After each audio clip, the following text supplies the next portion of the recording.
Yeah, so I just wanted to clarify this from the beginning as far as when I'm asking you to bring in material for your final project to look at, that's going to happen for now from if you have something this week, great. If you don't have anything this week, I'm not that concerned about it. But going forward, every single week, I want you to bring whatever you have, wherever you are, on whatever you're doing for your final project. So it can be pictures, it could be a mood board, it could be it can be anything right now. I'm not too concerned about getting hardcore images until we start getting more towards the last few weeks of the semester. I realize we're in the last few weeks of the semester right now, but so if you don't feel like you have anything, but you have something that you could show, a swipe or a tear sheet or anything like that can help sort of articulate what you're thinking about doing, and possibly if there's any problems or questions or any of that kind of stuff that you have, that you could bring it in front of the whole group here and we can talk about it then. So like I say, if you have stuff today, that's great, but I'm going to put looking at that stuff off until the end of today, because there's a lot of stuff I want to get through today first. And then if we have time, we'll take a look at what anybody has. But starting next week, I really do want people to start bringing in whatever it is you have. Does that sort of make sense to everyone? Are we okay on that part? Like I say, I'm not looking for finished work next week. I'm looking for, where you're at. Have you started to shoot anything? Have you started to shoot something and then realized, oh my God, that didn't work and I've got to change my mind? Just anyway, I want to start having that conversation. That's pretty much what I'm really sort of going for. Are we good on that? Okay, great. So I did not get a chance to grade assignment 8.1, but I will have all of that. I'll have 8.1 and I'll also have 9.2 done by next week. So, 9.1 and 9.2 both. So there's a lot of people who are having trouble getting stuff on the server right now. If you're in that group, or if you are not on campus and you haven't set up your VPN yet to be able to drop your assignment files onto the server, simply send them to me directly using Smash Transfer. So the actual, just do a search for Smash Transfer, do a Google search for Smash Transfer. It's a better transfer service than WeTransfer, and it's way better than, please do not, I'm begging you, do not don't put it on a Google Drive and send me a link to that, because the minute I try to download it, it's going to tell me I don't have the permission to do it, and then it's going to actually send it right back to you to get the permission for me to then download it, and I'll only get angry, so don't do that. Anyway, just do a search for Smash Transfer. The actual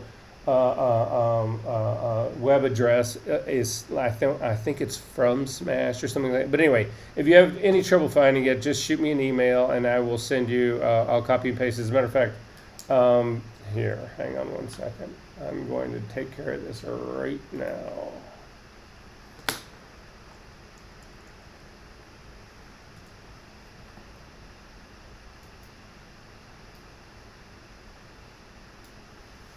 So in the chat,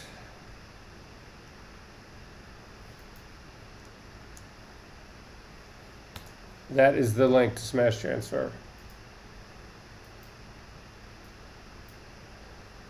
Okay, any questions about any of this stuff? Are we okay? Okay. So we are going to jump right into it. I don't really think of this as a continuation of body modification, although we are going to be modifying bodies today, but it doesn't have any of the implications, or at least I don't feel this way. I don't think it has any of the implications that Liquify does. It's not as sensitive, I don't think, and it's puppet warp. So how many of you, and you're going to see it, and again, if anybody is uncomfortable with doing this stuff, please, please, please do not hesitate to either leave or speak up or do. I mean, we've been together here for a while, guys, so we're family. But anyway, puppet warp works very different, and it's not so much, I mean, that you can use it to modify bodies or shapes or anything. You can do it to do that kind of stuff, whatever. But when it comes to compositing, I think one of the best things about it is that it allows you to fine-tune a body so that it better interacts with the background that you're putting it into. So this is not about making things bigger or smaller or larger. This is about moving things around. So for instance, this if this is going to be hard.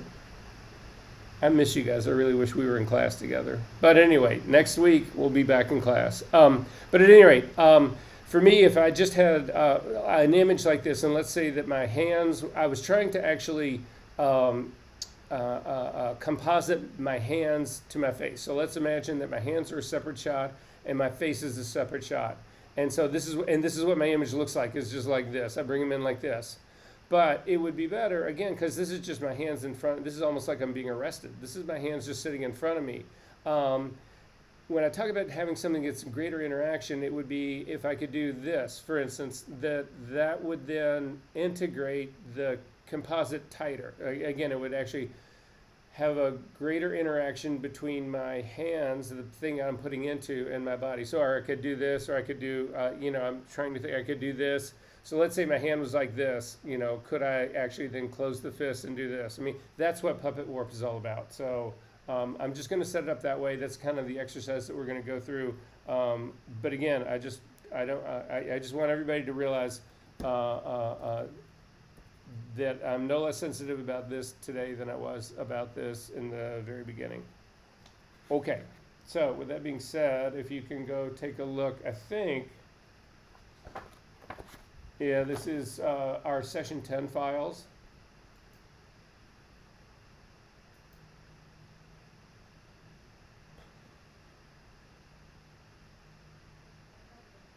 Shoot.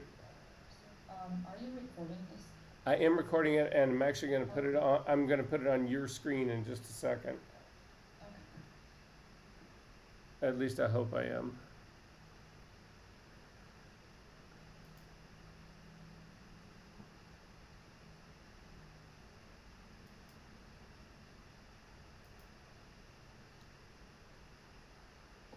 So you guys should be seeing my Photoshop screen right now, do you?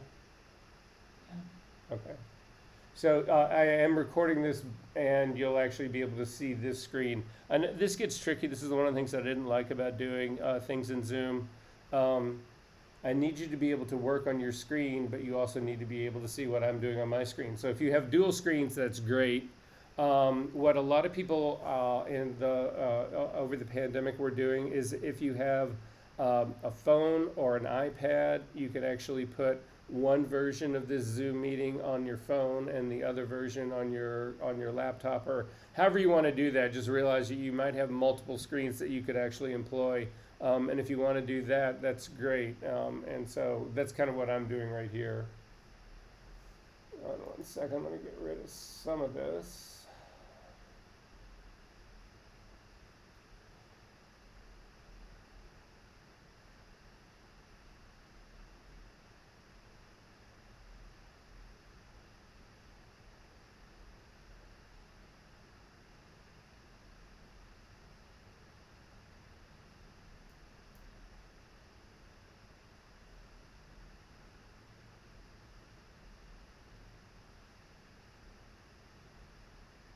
And I used to remember how to get rid of these things, but I cannot remember. Does anybody have any idea how you remember how you get rid of the sharing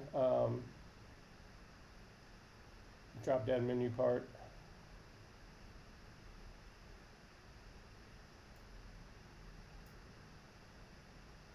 That wasn't it.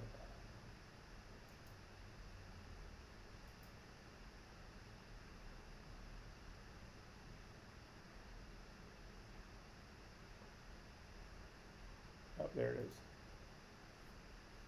Okay, so anyway, back to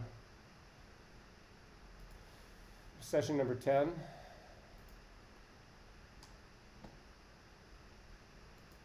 Inside session number 10, there's a folder called Puppet Warp. And inside that, there is a figure called Puppet Warp. And if you could just launch that. Was everybody able to find that? Great, thanks. And actually, I think I may go with a different version of this file. Let me take a look at this really quickly, because this one's got some garbage on it that I don't want to hassle with.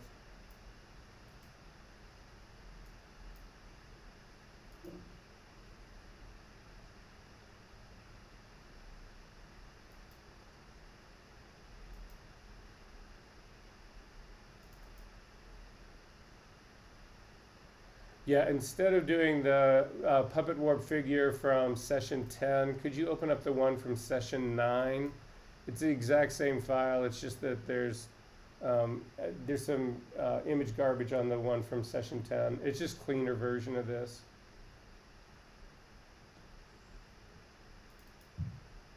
All right, unlike being in the classroom. Oh, that was the other thing I was going to say. If anything, again, you guys have been very good about doing this in class. If for any reason I'm going too fast, you don't understand something, but please sing out and stop me. Don't hesitate to do that. So anyway, yeah. So, was anybody unable to find the version of this puppet warp figure from session number 9? Are we all good? Okay. So if you take a look at the file, we went through this when we were actually using it for the background, the build background exercise last week. There are a couple of if you take a look at it, there's a group that's called figure at the very top. That's actually the figure. It's already been knocked out. If you open up the group figure, you can see there's a couple of knockouts. There's some color work that's done in here.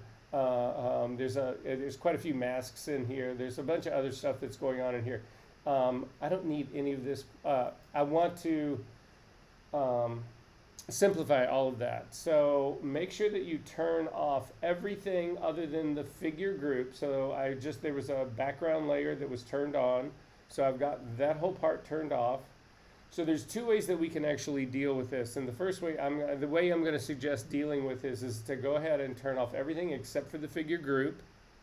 Select the figure group to make it active. And then come up to the layer menu, down to Smart Objects, Convert to Smart Object. So basically, all of that group will then actually go down into a single Smart Object. And the advantage of doing this is that if I were to leave all those groups intact, if I were to leave the entire group intact and try to work on it, a lot of times when you move something, the layer masks that are on the inside don't register with the fact that things have been moved. So it's just easier to do it this way. When you're doing puppet warping, you want, again, it's a transform. You want to make sure that you are doing this using a smart object so that, because as we're doing it, you'll see we're going to do multiple transforms over and over and over and over and over again. And again, transforming is a very destructive thing unless you are doing it on a smart object. So anyway, I'm going to assume that everybody now has a smart object version of this figure on a transparent background, on the checkerboard background. We all good on that part? Okay. So, Puppet Warp. If you come up to the Edit menu and come down, it's in the Transform group, so it's sort of in the middle of your page. If you come down and you pick Puppet Warp, it doesn't look like anything will change so much. Some of you, when you actually select Puppet Warp, it may look like that you have a spider web of sorts on your figure right now. If you do have that, take a look up at the very top of your options bar. There is a thing that says Show Mesh. I'm going to turn my mesh on, and that's going to actually put the spider web on top of mine. This is for visual purposes only. This actually is how Puppet Warp works. But you don't need to keep the mesh on. There's no inherent advantage to keeping the mesh on. You'll see that there's a lot of intersections and points in here. Gabriella, you've got a question? Yeah, is warp the same thing as puppet warp? No, it is not. So it's sounding like you went to, let me cancel out of mine really fast. It's sounding like you went to edit down to transform down to warp. Is that true? No, Puppet Warp is at two menu items above that. It's actually called Puppet Warp. Did you find it? I have it. I'm gonna So edit menu, Oh, okay, I got it. got it? Yeah, Great, thank you. sure. Okay, so anyway, the mesh doesn't matter in terms of it being visible. There's nothing, there, you can see that there's intersections. Again, it's this mesh. So the way Puppet Warp works is this, and it's somewhat similar to the way Liquify worked. If you remember when we were talking about Liquify, the way Liquify works is that if you imagine taking a mesh screen, like the screen that you would have in a window screen, and actually gluing a picture to that window screen and then distorting the screen, you then distort the picture. Puppet Warp works in a very similar fashion. However, unlike what happens in Liquify, with Puppet Warp, because the spider web, I call this is not a mesh to me, even though they say it's a, for me, I always think about it as a spider web because it helps make the distinction between the two. With it, what ends up happening is that we're going to lay points down on here, and then when you move the points, what happens is that it moves the entire spider web. So if you imagine, a mosquito landing in a spider web, the entire spider web vibrates when that happens. The entire spider web is impacted by that. And that's different than the behavior that we had with Liquify. When in Liquify, and again, if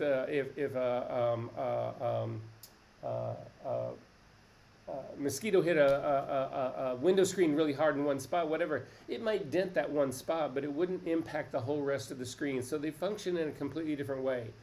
But again, you don't need to have this thing visible the whole time. There's no advantage to it. You can lay points down on this anywhere. But with that being said, there's a trade-off in this. We can control the density of this mesh. So if you look at the options palette that's up at the very top, you'll see that their mode is the very first thing. And if you click on the drop-down menu, you'll see there's a rigid, a normal, and a distort.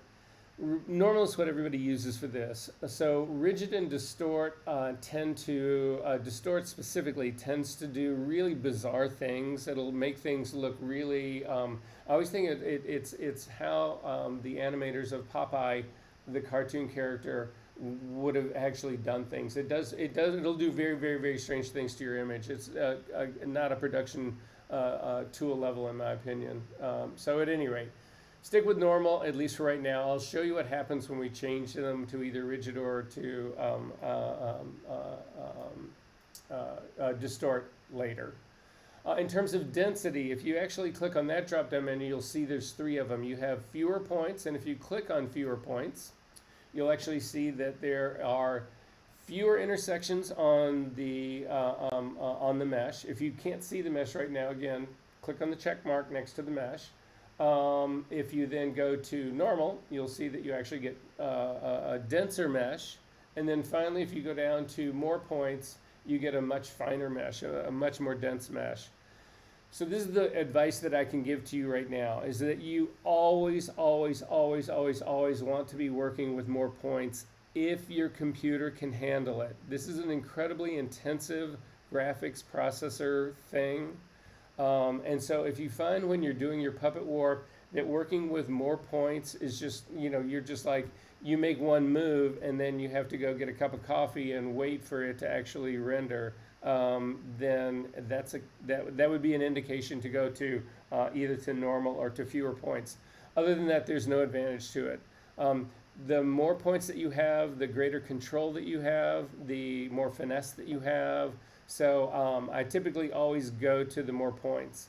If you zoom in and take a look at what happens with this mesh, you'll actually notice, I'm going to zip way in here, that the mesh goes beyond the figure. So you'll notice that there's a very small, like for instance, if you look at her sleeve, you'll notice that part of the spider web actually goes beyond her sleeve.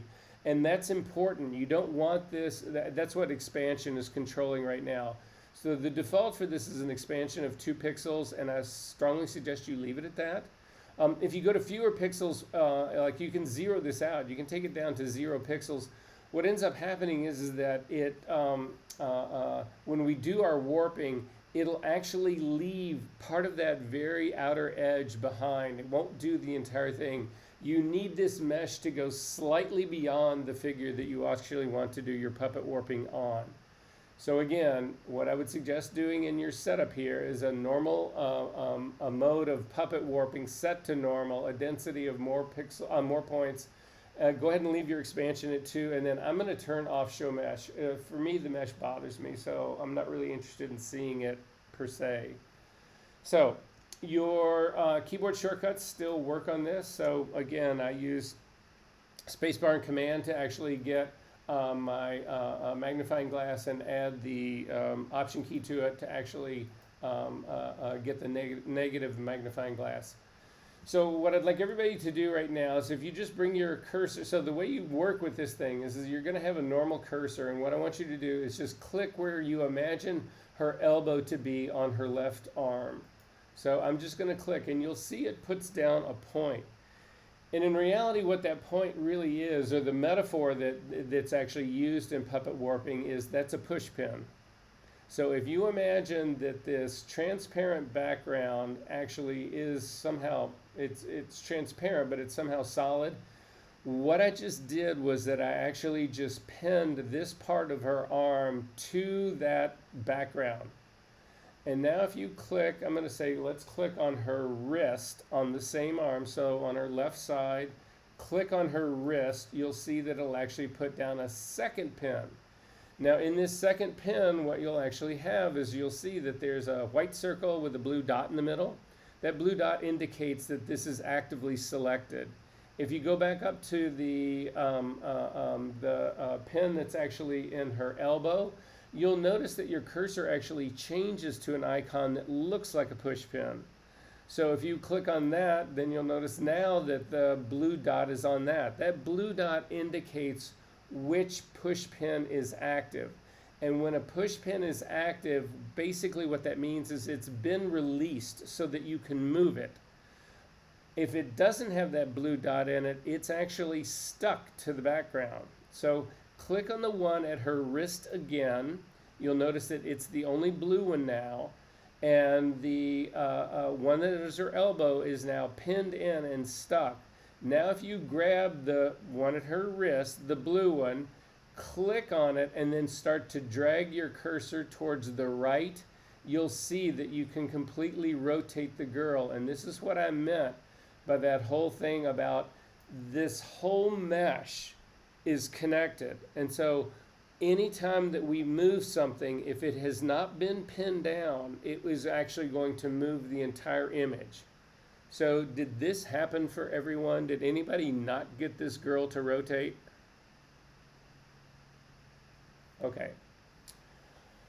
Command Z works here as well. So if you hit Command Z, it'll actually bring this back. So being able to spin something like that is of not any real importance to us. What I would like to be able to do is things more like bend her elbow. That's really going to be my goal in this. So what I would like to do is I would like to bring her hand in closer to her skirt. That's going to be my goal in all of this. But you can see what happened when I tried this last time was that as I start to push this in, it doesn't change the relationship to her skirt. It actually, the whole image just rotates. So instead, I'm going to hit Command Z to undo that. Instead, what we need to do is we need to pin down the rest of her body. Now, we don't need to do 100 million pins to do this, but you do need to do a certain number. So I'm going to ask you right now to actually put another pin, a third pin at her left shoulder. We're going to just do one at a time. So now I've got 3 pins that are sort of in a row. I've got one at her wrist, one at her elbow, and one up at her shoulder. If you grab the pin at her wrist again and then do the same movement again, I'm going to push it towards the right. What you'll see is happening right now is that it's actually kind of doing what I want, but you'll also notice as we do this that still her legs are actually moving, not anywhere near as much as they were, but her right hand is moving, her face is moving. Again, what we've done is that this thing is totally interconnected. The mesh is connecting all of the pieces. Where I've pinned things down, those things are anchored, but that doesn't mean that the mesh doesn't stretch to other areas, and that because the other areas themselves are not pinned down, they will continue to move. So I'm going to hit Command Z to undo that again to go back to the beginning. I'm going to put another pin right in the middle of her forehead, another pin on her right shoulder, a pin at her right elbow, a pin right in the middle of her right hand, and then I'm going to do a pin right at her waist. I'm going to do a pin then there. If you look at the bottom of the hem of her skirt, I'm going to put one to the left. I'm going to put one in the middle, and oh, hopefully you just saw that. When I put the one at her lower skirt, before I let go of my mouse, I actually accidentally moved my mouse, and that is actually a puppet warp. So it is now moved. I'm going to hit Command Z to undo that, which will move it back and get rid of the pin. So, and I'm going to click now and just put the pin down. So just, you need to be careful when you're laying pins down. If you accidentally move while you've still got your mouse button held down, it'll actually warp it, and that's not necessarily what you want to do. I'm going to put another pin that's sort of like right in the middle of the hem, and then one that's on the far side. And then I'm going to put a pin right about the ankle of her boot and another one at her toes. And that should anchor this down pretty well. So now when I go to move one of these things, I'm going to go back and try to move that left wrist again. Hopefully this will actually pin everything down and she won't move. And all I'll be doing is moving the area between her wrist and the entire rest of her body. Remember, I've got the whole rest of her body is actually pinned down. So I am going to grab her wrist, and I'm going to now start to move this towards her body. And what I want everybody to do, you can actually make her arm slightly longer or whatever. Just realize that this could happen. You don't need to make her arm longer. I'm just saying that could happen. But I want you to bring this in so that it actually crosses her body. And hopefully for all of you guys, what you'll see now is that it actually put her hand behind her skirt. Did that happen for everyone? Did that not happen for anyone? Okay. It did, but it doesn't, like, the wrist doesn't move. So, It's part of the arm. so did you click on the pin on her wrist? Does it have the blue dot on it? Yeah. And so then when you move it, what's moving? It's like just like the bottom or the second half of her arm, but her hand stays like straight down. It doesn't like curve. Oh, yeah. Because again, we have no pins there either. We'll get to that part. But does your screen look at all like mine does? Yeah. Okay, perfect. The point that I wanted to make is a couple things to actually look here is that number one, the hand has now just gone behind the skirt. So this is another thing that you need to realize that can happen here. Not only are we doing puppet warping here, we're actually changing the shape of her arm or the direction of her arm, but you can actually move things in front of and behind things in puppet warp. And this is actually an incredibly powerful tool. So we're gonna continue on that theme for just a second. However, what I feel like for me is that when I look at this, I feel like her arm, that left arm from the shoulder to the elbow, is still relatively straight, but the puppet warping for her arm from her elbow to her wrist is more curved than I think it should be. So that doesn't mean that we cannot put another pin in. We can. I'm going to put a pin that's right in the middle between the one at her elbow and the one at her wrist. I'm going to click to add a pin there, and now you'll notice it's got the blue dot in it. Her wrist is now pinned in place. It will not move. Her elbow's also pinned in place. It will not move. But watch what happens when I move the one, and you can do the same thing. Go ahead and do it with me. I'm going to push the pin that I stuck between her wrist and her elbow slightly to the right to try to take a little of that bend out. And it does take the bend out, but look what happens to her hand. Her hand is now coming out from behind her skirt. If you actually just move that back and forth, you can sort of see. And that's the reason that's happening is that because her hand has not been pinned. Does that make sense to everyone what's going on? Hopefully. Okay. You'll also notice if you zoom into this really quickly, you'll notice that there is a space between her skirt and her hand. You can see there's a small line of transparent pixels between those two. That is the expansion. That is what the 2-pixel expansion is right now. However, you don't need to worry about this because this is going to go away as soon as we commit the puppet warp. So if you continue on your way along the options up at the very top, we've talked about what show mesh does. The next one, pin depth, we're going to talk about in just a minute. In terms of the rotate, you can click on this drop down and you can do a fixed or an auto. Fixed rotate to me is much, much, much more like rigid is in terms of the mode. What ends up happening is that it looks very awkward. It ends up looking too, how do I say this? It's almost like it's too mechanical, for lack of a better way of putting it. So I typically always leave mine on auto. It tends to smooth things out because we're doing radical adjustments here. So at any rate, I'm going to suggest that you leave it at your rotated auto. You don't need to worry about the degree that's actually happening here. That's the rotation that we're doing, and we do that visually. But then you have three icons that are right next to this. You've got a circle, I'm sorry, not a circle. You've got an arrow that goes counterclockwise. You've got a circle with a slash through it, and you have a check mark. If you select the arrow that's moving counterclockwise, what ends up happening is that it will get rid of all of your pins, but it will let you, but you'll remain in Puppet Warp. You'll be able to start pinning again right away. If you click on the circle with the slash through it, it gets rid of all of your pins and then gets you out of Puppet Warp, and you go right back to your normal Photoshop workspace. But if you click on the check mark, which is what I'm going to ask you to do, it will actually go ahead and commit the Puppet Warp. And now you'll notice that that line between her hand and her skirt is gone. Again, the Puppet Warp has now been committed. And if we zip back out and you take a look at what's going on, this is what I mean about what you can do here. We've now completely moved her body. We've completely moved her hand into a completely different configuration. So did this work for everyone? Did everybody get this? Weird. Did anybody not get her hand behind her body? Okay. Puppet Warp now, and again, another one of the advantages of using this as a smart object is that it is now a smart filter. And you'll notice that down at the bottom, you've got actually the smart filter mask, which means we could go in and actually use this mask to show or hide areas that we have Puppet Warped. We wouldn't be any real reason to do that right now, but nonetheless, we could do it.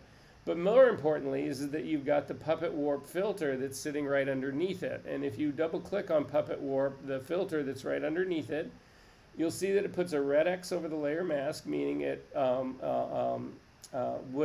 temporarily hides the filter mask so that all the warping you have done will show. But more importantly, it brings back all of the Puppet Warp points that we actually wanted to use. So, or that we have been using. So if we zoom into that wrist again, we're now going to bring the hand to the front of the skirt instead of to the back of the skirt. And the reason, so to do that, click on the point that is at her wrist and make it active so you can see there's the little blue dot in front of it. If you then come up to, it's the last of the options that are sitting up at the very top, and it's pin depth. And what this means is the way Photoshop figures this out is that the when I put the very first pin that I put down in the entire Puppet Warp exercise that we're doing was the one at her elbow. The next one was the pin that we put down was her wrist. The ones that we put down on her body happened after that. And as a consequence, when we move the earlier pins, they go underneath the pins that were laid down after the fact, that they were laid down later. But we can change that pin order. So if you click on the pin that was at her wrist and come up, you'll see that there is two icons that are next to pin depth. One of them has an arrow that points up, and one of them that has an arrow that points down. With those are supposed to be little pin layers that are sitting on there. You want to click on the one that's on the icon that's on the left-hand side, because that's the one with the pin with the arrow pointing up. And when you do that, if you click on that, you'll notice that it brings her hand in front of her skirt now. Now again, we've got this line of transparent pixels that surrounds that, and actually you're missing the entire skirt underneath the, you should be able to see the skirt in the space that's between her thumb and her fingers. So, but again, if we come up and click on the check mark and say okay to that, you'll see that it actually does show up. So now we're actually able to move her hand behind her skirt or in front of her skirt. And again, this sort of control is that, I mean, this is, for me, this is one of the most phenomenal things that Photoshop has done in a very, very long time. Because if you double click on your hand and zip all the way back out, you can see there's nothing weird or bizarre or distorted about this. We've simply moved her arm so that it's in a completely different place. Now, you might look at it and say, well, she looks a little stretched out, or I maybe could do a little bit more refining. But I can be honest with you, there's nothing about this that anybody would look at. We know that this has been done, but there's nobody else that would look at this and say, oh my God, what the hell happened to her right arm? Does that sort of make sense? Okay. I want you to double click on Puppet Warp again. Again, the filter, where this says Puppet Warp, the smart filter, we can go back in. We're going to hover now over that same spot. Again, I'm going to zip in. So still to the point that is actually that is at her wrist. You cannot move points once they get set down. All you can do is get rid of a point and then add a new one. You cannot click on this point and drag it to a different place. That defeats the whole purpose. If you were to click on this point and drag it to a different place, it actually just does the puppet warping. But we can get rid of it. If you want to get rid of this point, you come over, hover over again, I'm going to deal with, I'm focusing on the point that is at her wrist. Hover your cursor over it and you'll see you get the small little icon that looks like a push pin. Hold down your Option key and don't move. If you hold down your Option key, hang on one second, I'm going to take my hand off my mouse. Hold down the Option key. If you keep holding it down long enough, you saw really quickly when I put down the Option key, you got a circle that went around that with an arrow on it. We'll see what that is in just a second. But if you continue to hold your Option key down and don't do anything else, you get a pair of scissors. And if you click on that pair of scissors, it gets rid of the point. You'll also notice that her hand just moved when we got rid of that point. And the reason it moved is that we no longer have the constraint, the part of that mesh that was holding it in that place, we just freed up. So that part, so that's why her entire hand actually moved on this. So if we want to then change the angle of her hand, we're going to do that next. So I'm going to say hit Command Z to undo that, to bring that point of her wrist back. I want you to hover over the pin again with your cursor. Hold down the Option key and you'll see you get the scissors again. But if you pull your scissors away, again, I'm still holding down the Option key, you get a circle that goes around it, and then your cursor also turns into a double-headed arrow.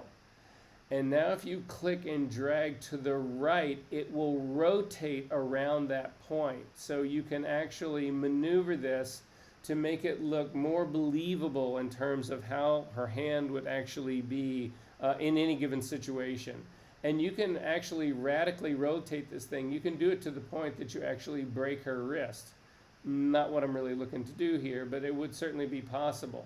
So again, this is a way to sort of make this thing seem more natural in terms of how the layout of it is. So if you felt like before, wow, her hand didn't really fit her arm, it seemed slightly weird to me, that's how you would actually go about fixing that part. Now for me, in looking at my image, and I don't know if you guys feel the same, but I'm looking at my image, I feel like her whole arm, from her elbow to her fingertips, is a little bit too long.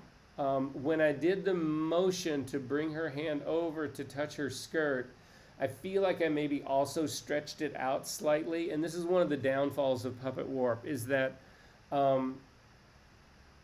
it's so incredibly sensitive to any motion at all. And as you're moving the hand over and you're feeling like, okay, I'm getting it across, you might be slightly extending it down. You might be slightly stretching it out just a little bit. And if that's the case, we can fix that. The problem is, though, if I grab the pin that is at her wrist and I click on it and I start to take it towards her elbow, it compresses the space between the point that is between her wrist and her elbow. So it's like crushing her wrist into her forearm. It's not shortening that entire forearm. So I'm going to hit Command Z to undo that. Instead, you can select multiple points, which is what we want to do. So hold down your Shift key and click on the point that is in the middle of her forearm. Now you can see both of those are blue dots. And now we can actually click. It doesn't matter which one you click. You can click, I'm going to do the one that's in her forearm, and you can then push the entire thing slightly up towards her elbow, and it will bring her hand right along with it. And that seems to look a little bit better to me. This looks a little bit more natural to me. So I'm going to go ahead and click the check mark to go ahead and say okay to that. And I feel like this is a more natural, believable move in all of this. It looks more correct to me. Did I just say it looks more correct? I don't even know. Can you guys tell I'm on Sudafed and ibuprofen? Anyway, questions about Puppet Warp so far?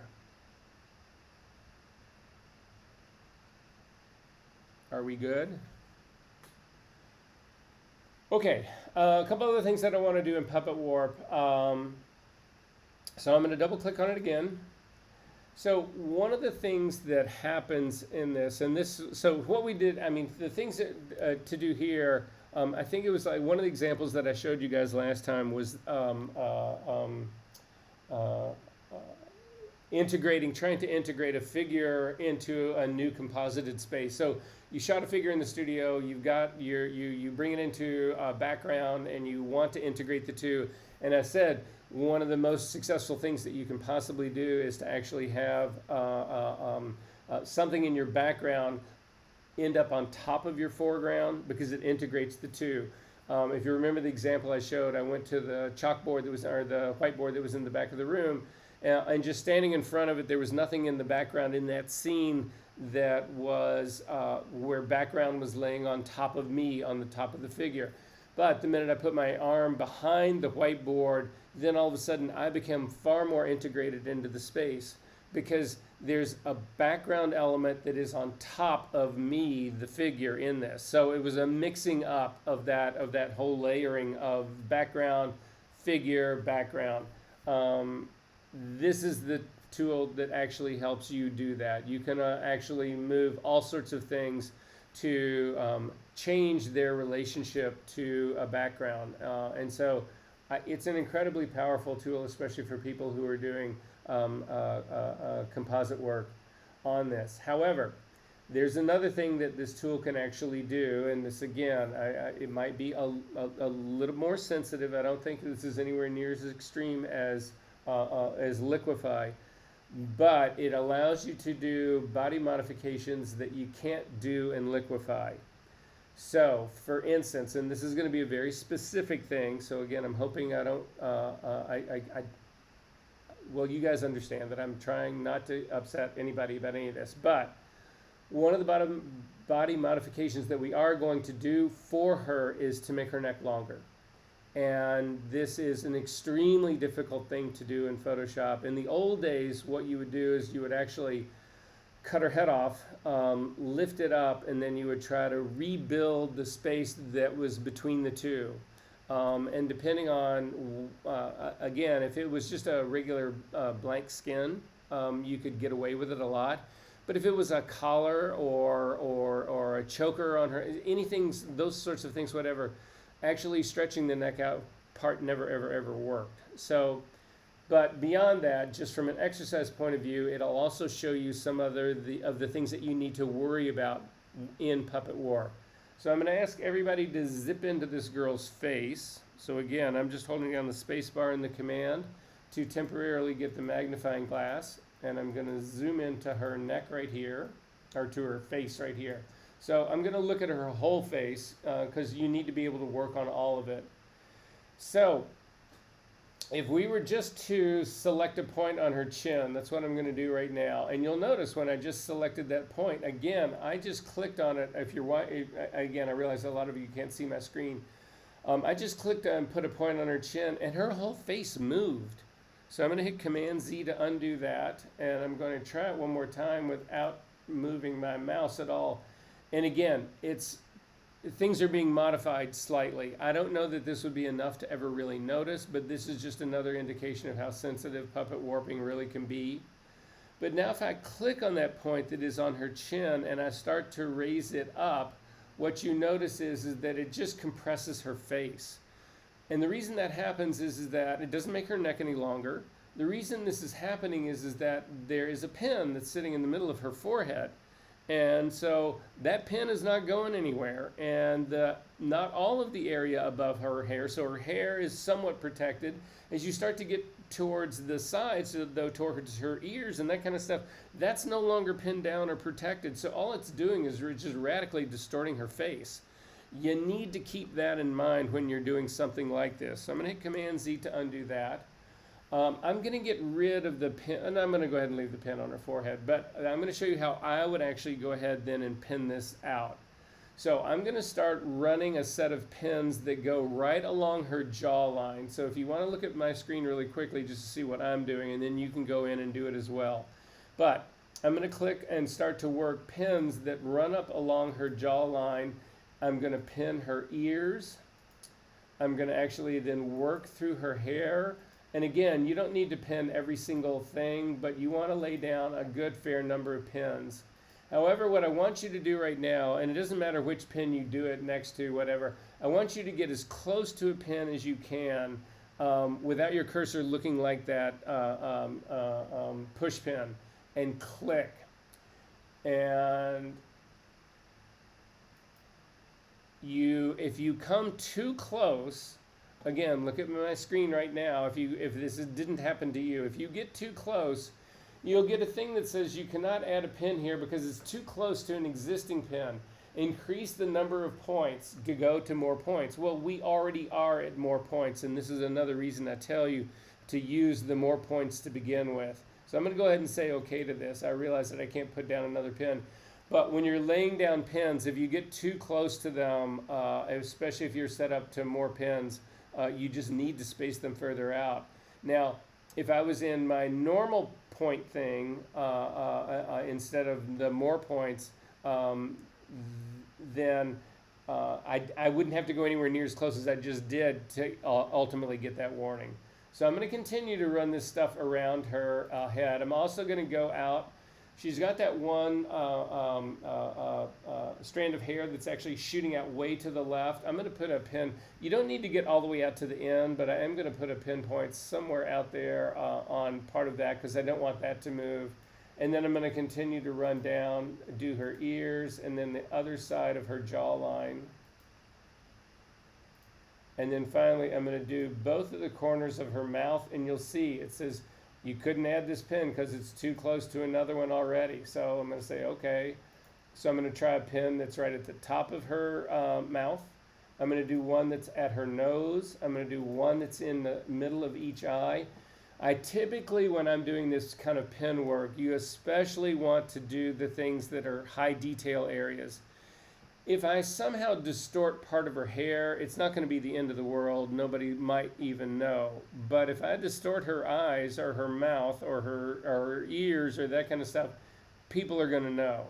I'm also going to lay down another couple of more pins on her forehead. So this is all, and probably a couple that are sort of right in the middle of her hair right here.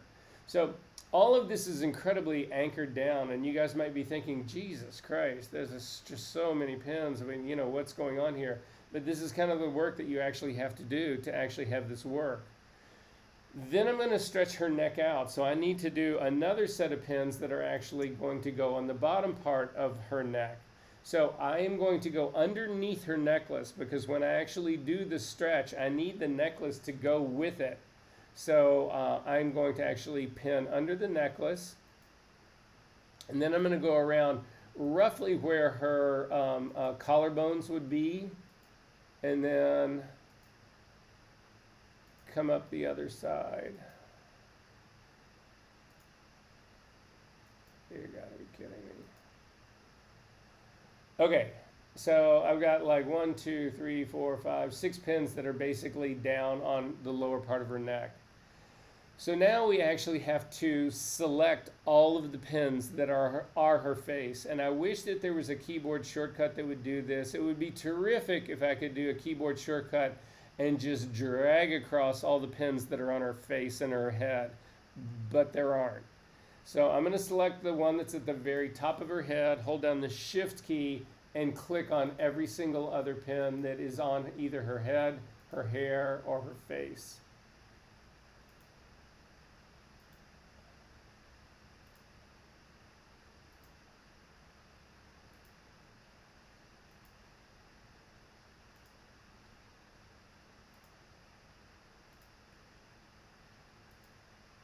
And make sure you get all the pins that are on her face, because otherwise when you make this move, you'll see right away anything that's been pinned down won't move, and and the distortion will start to happen right around it.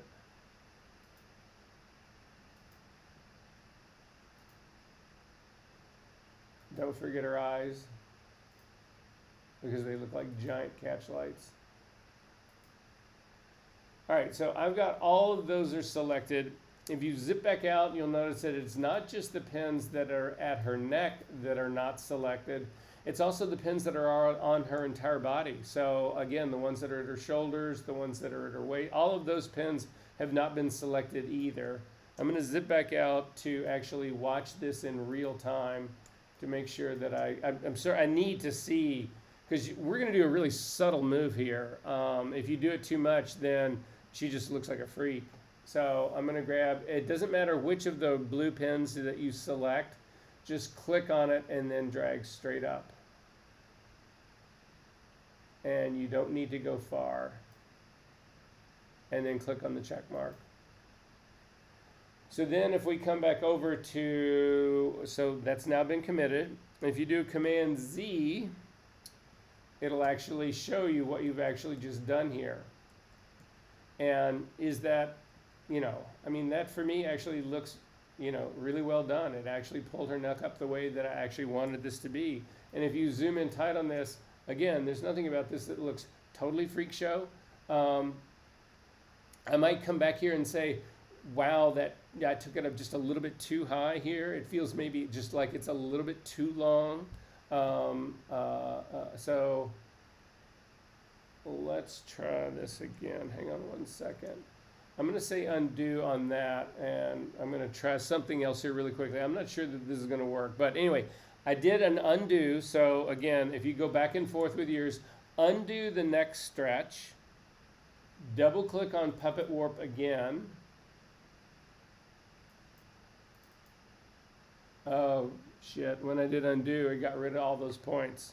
So I need to lay all these points down again, but this is important because if this next trick does work, you need to know it. So if you've done the same thing with me, go ahead and lay down all your pin points again. We might be able to get away with a fewer sets, so maybe space them out just a little bit more. Again, if I was doing this for, this was my final work, I would not space these out. I would do the same tight set that I did before.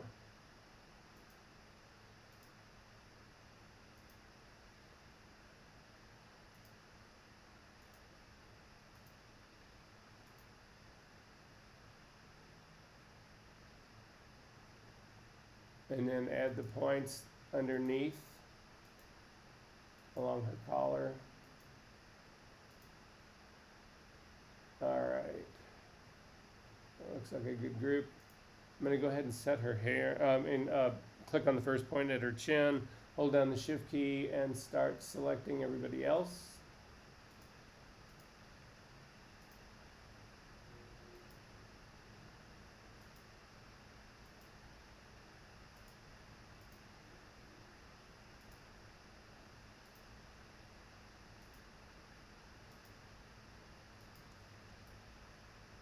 And again, to move around on your image, just hold down your space bar. You'll temporarily get the hand.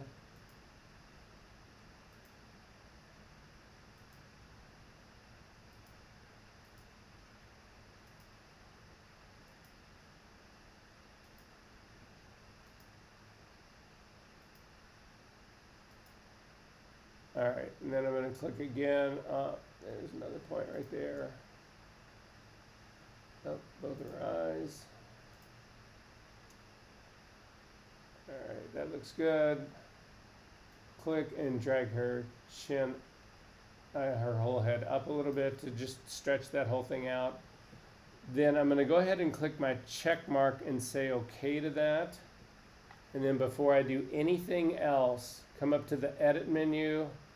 No, it doesn't work. If you come up to the edit menu, you'll see that 4 stops down from there, 4 menu lines down, there's a thing called fade. Fade works for a whole lot of things. You can do a lot of things with fade. Like you can do a blur, a Gaussian blur on something. And as long as you don't do anything else before you go up to that edit menu and come down to fade, it will allow you to fade that, that change that you actually made. We'll see if we can. I don't think this is going to work for, if it didn't work for this, it won't work for any smart filter at all. So we'll take a look at fade in something else in just a second.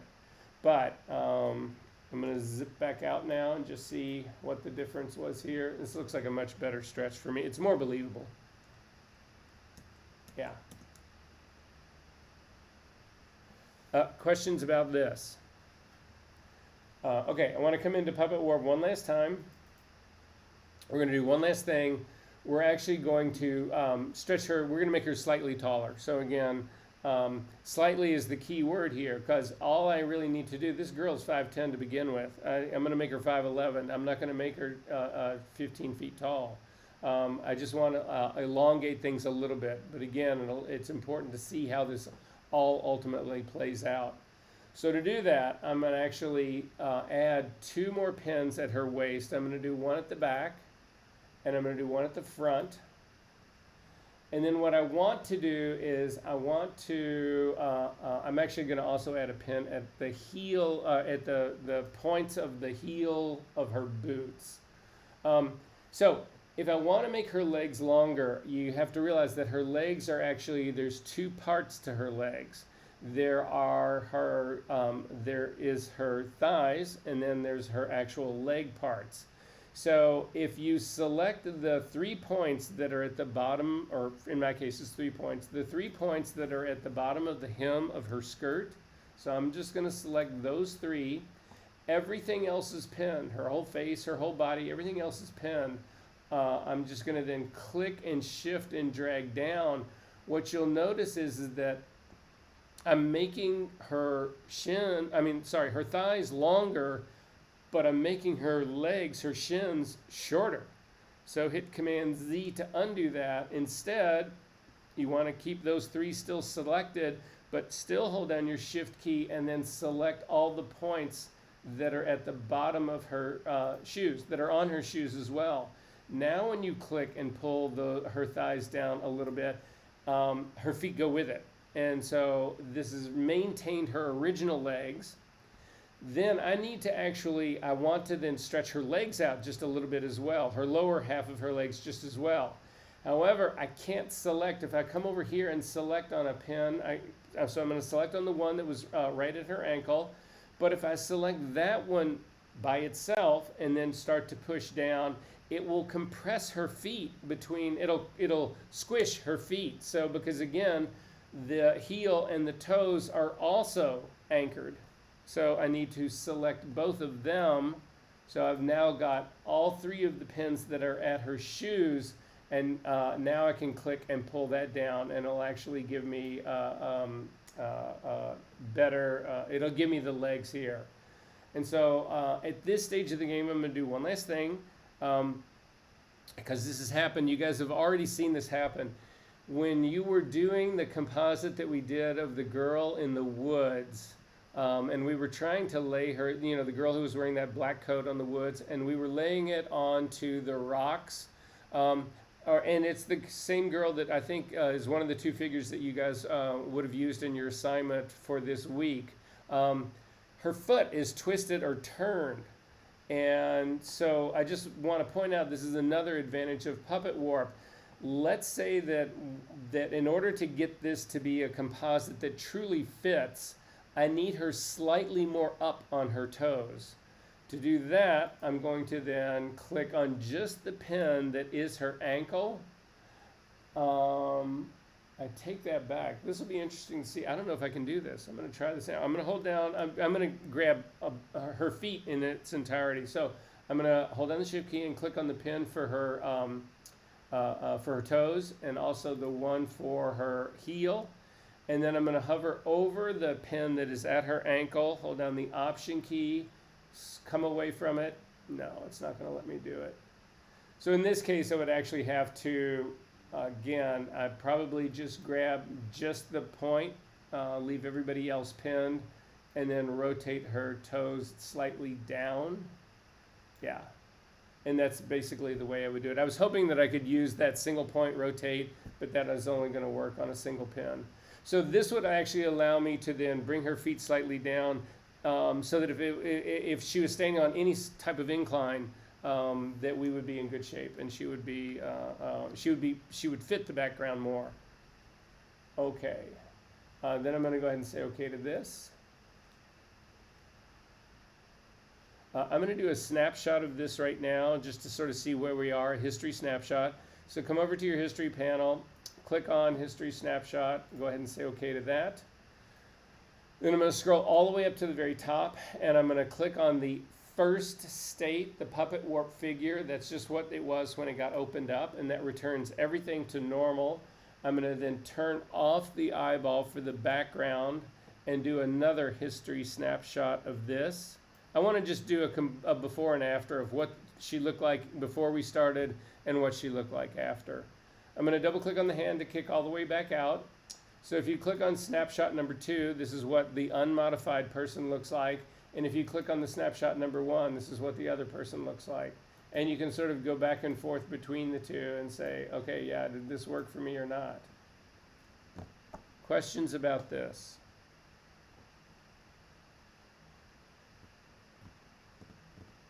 One last thing to do, double click on Puppet Warp again, come into this, and then we're going to change the mode from, so this is another thing that you need to be very, very, very careful about.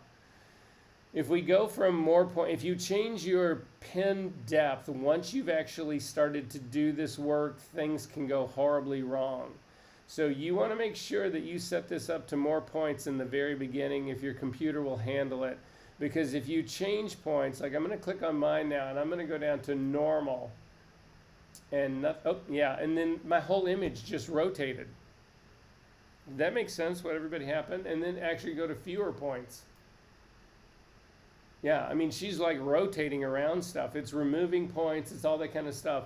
It's just as bad going the other way. If you actually have normal as as where you started from in here, and you can see I'm not being able to get any. I'm not even being able to get back to where I started from.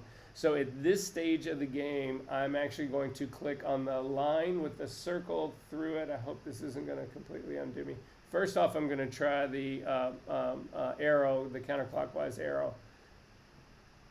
And yeah, that did exactly what I didn't want it to do. Oh, wait, I'll take that back. And then the check mark. Yeah, it completely undoes it. But at any rate, let me see if I can go back. Oh, yeah, I can go back to my snapshot number 1. So I'm going to go back to my snapshot number 1. I'm going to double click on Puppet Warp again to go back into it. It's restored all my points. And then instead of changing my density, I'm actually going to change the mode. So go from mode down to distort, and you'll see exactly what I was talking about. It actually makes things, it sort of like bloats part of her. If we could see what was going on in her face, it actually might do that. And then rigid, if you actually do rigid, it actually also modifies it in no discernible, reasonable way. I mean, there's no reason that I can figure out what that advantage would possibly be. But distort will usually do really, like I say, it makes things look very cartoonish. So if you're into doing cartoonish stuff, then then distort would actually be your go-to in all of this. All right, are there any questions about Puppet Warp? Are we good? Go ahead and do your check mark. One last thing. I just want to show you one more thing. So let's say that in doing all of this, one second, I'm just going to turn my Puppet Warp on and off. let's say that you've gotten all of this done, but you realize that the legs just aren't right. You made them too long, or instead of that, let's just say the head is too long. The head, it's too long, and you don't really want to go in there and undo all of those points. You don't really want to go in there and redo all of that work. Hit the B key to get your brush. In my case, I'm going to leave it as a soft brush, normal blending mode, 100% opacity, 100% flow. Hit the D key to default your colors to black and white. Make sure that black is your foreground color. If it isn't, hit the X key to get it that way. And then click on the Smart Filter Mask. Again, it's not a layer mask. We don't have a layer mask on this layer. The thing that's underneath that is the Smart Filter Mask. And then working with black, I can paint over her face. And that then hides the puppet warp work that we did on her neck. And so now if you turn the puppet warp eyeball on and off, you can see that it moves the hand, it moves the legs, but it doesn't do the work that we did on her neck at all. Are we good on this part? Okay. You do not need to save that. Okay, so we have gone over hang on one second here.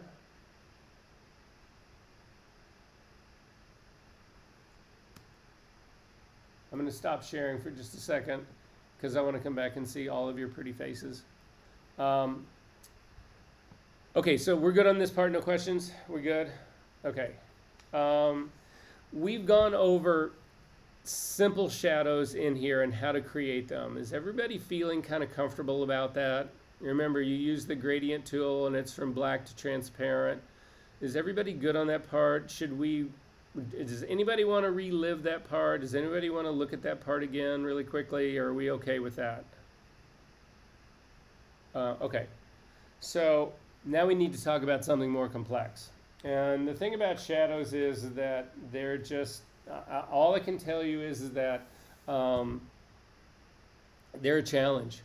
There's just no getting around it. Everything about them is difficult. If I had to say one thing that I get caught up doing more and more and more is working on shadows. To get them to look right, to get them to be right, to get all the qualities that shadows have, to get that to actually work is a real challenge. And I would love to sugarcoat this for you guys some way, but I can't do that. So we're just going to go for it. So we're going to look at complex shadows next. However, this is a good time for a break right now because I got to go find a flashlight. So I'm going to say it's 2:10 right now. Let's do a hard 10. I'm going to take that back. I'm going to pause the video, but we're definitely going to stay. The room's going to stay open. So take a quick break, go get a cup of coffee or a large glass of wine. No, whatever you want, quick break, and be back in 10.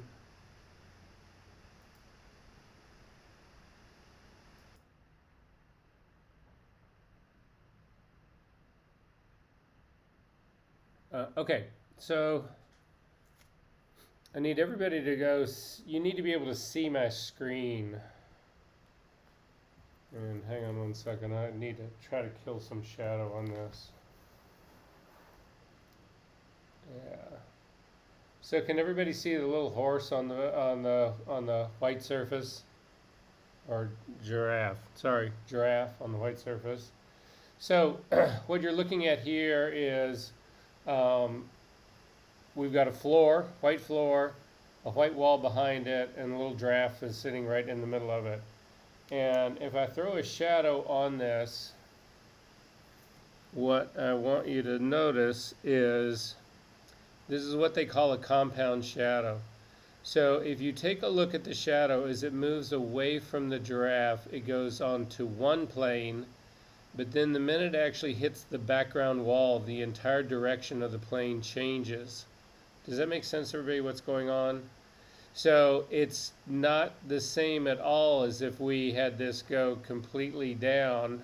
You can see if I were to flatten this out, the shadow just carries on forever. It's going down on the ground. But because I've actually added this background part, I added a background wall, whatever.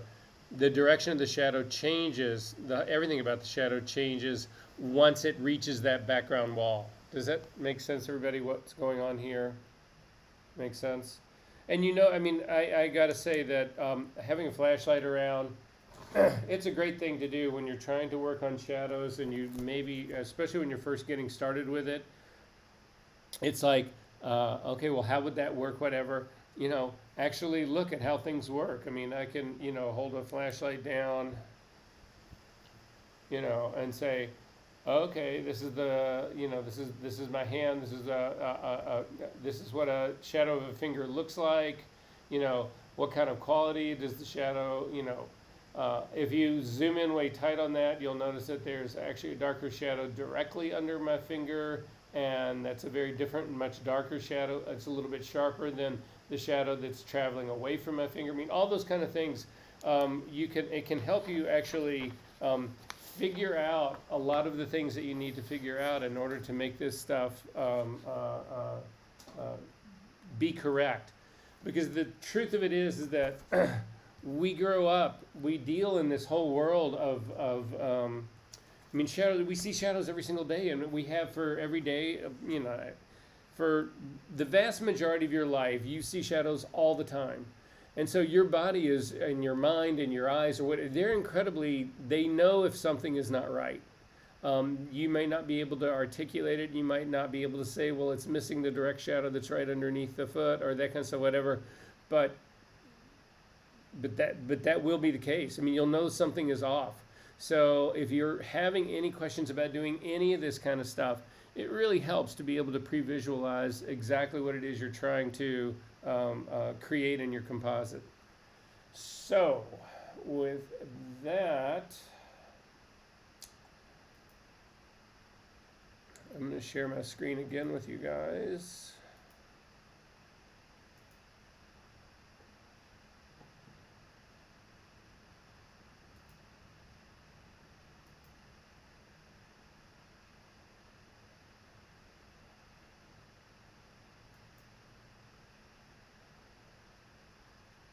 Okay, we're going to build a compound shadow.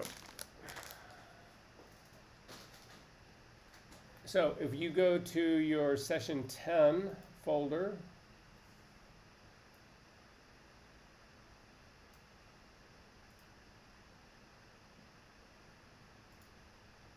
and inside your session 10, there's a file called 940copy.psd. If you could launch that guy. So again, the file name is 940copy.psd. If you can just go ahead and launch that. And it basically is a file that'll open up, and it should just look like some blue thing.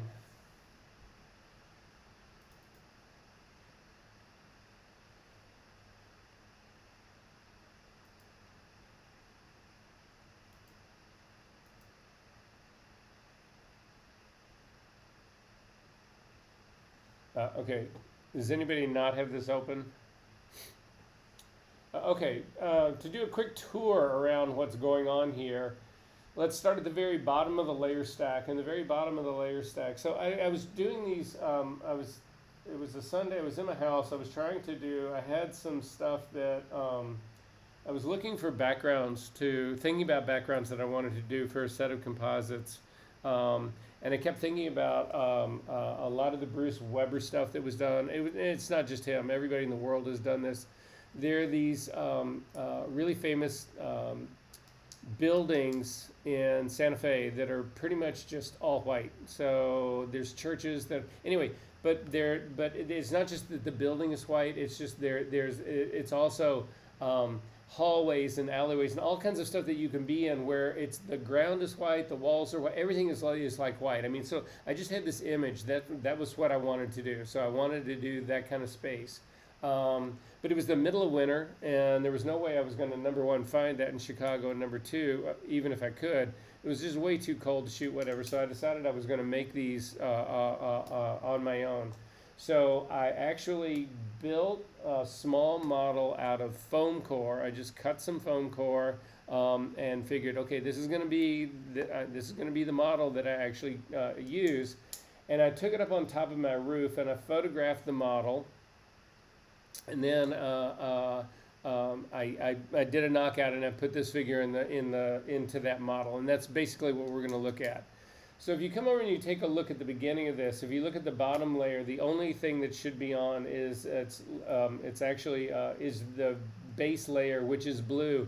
And this is a picture of the sky. It was a really sunny day. It was one of those cloudless days. So this isn't just a blue part. This is actually it's a really is a picture of the sky, and that's it. So that's what I needed sky to go along with it because that was the way I imagined all these pictures to actually be. If you click on the gradient that goes right above it, when I actually shot the picture, I was pointing straight up to it, looking at the sky straight up, and it stays pretty color consistent when you do that. However, in doing stuff that's as you start to get down more to the horizon, you get a shift in the color of the sky, and it actually things ironically as you get closer to the horizon, they get lighter.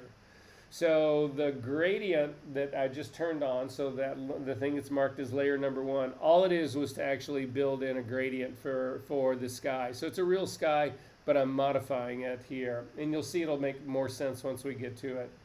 If you click on the next layer up, it's the one that's got a mask on it with a red X on it. If you click on that, this is actually what the model looked like. So this is on my rooftop. There we had a garden on top of our rooftop, and those are some plants that are actually in the garden. You can see the blue sky is actually beyond it. And if you zoom in really closely, you can actually see the edges of the foam core. So there's edges of cut foam core right here. So literally this model was probably about the size of a, it's probably, I don't know, 18 inches wide by 18 inches tall, relatively small. So, and anyway, that's just to give you some context about what this is. Clearly I didn't want the plants in the background. That would have ruined the whole illusion part of it all. So that's what the layer mask is for. So to get rid of that red X, simply click on the red X for the layer mask, and that is now going to actually block out that background and allow the blue sky that we started with all the way back on layer 1 to show through. Now, if you look at it, this sky, it's not a typical blue sky, and that is deliberate. So I modified this color. There was a woman who used to shoot, actually I think she still does, shoots for Harper's Bazaar a lot, who became really famous for shooting these pictures with these sort of like slightly alien cyanic blue skies, and I really loved the color. And so I ripped out a tear sheet of a picture of hers. I scanned it. I brought the scan into Photoshop. I blurred the background so that I could get a reading without the dot pattern that comes from the halftone from a printed page in a magazine. And I just measured the color. And I had the color numbers, and I knew exactly what it was, and I just recreated that. So this is her color.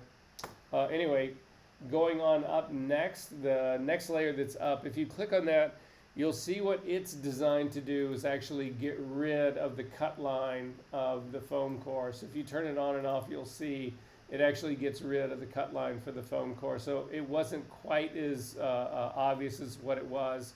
And if you take a look at this image right now, there is no sense of scale. There's nothing that we have in here that would actually give me any idea of how small or big this whole thing is.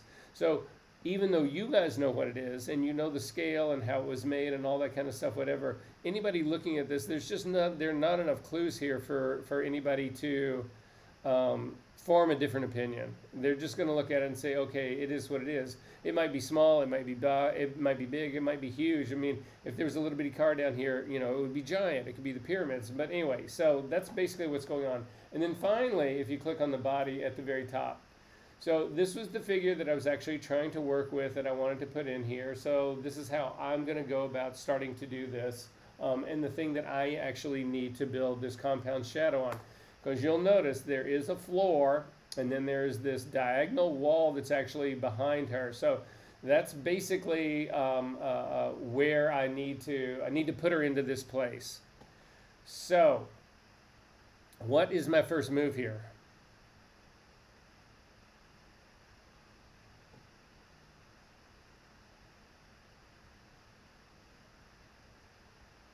Something that you guys should have considered when you were actually doing the composites that you just did for your assignment.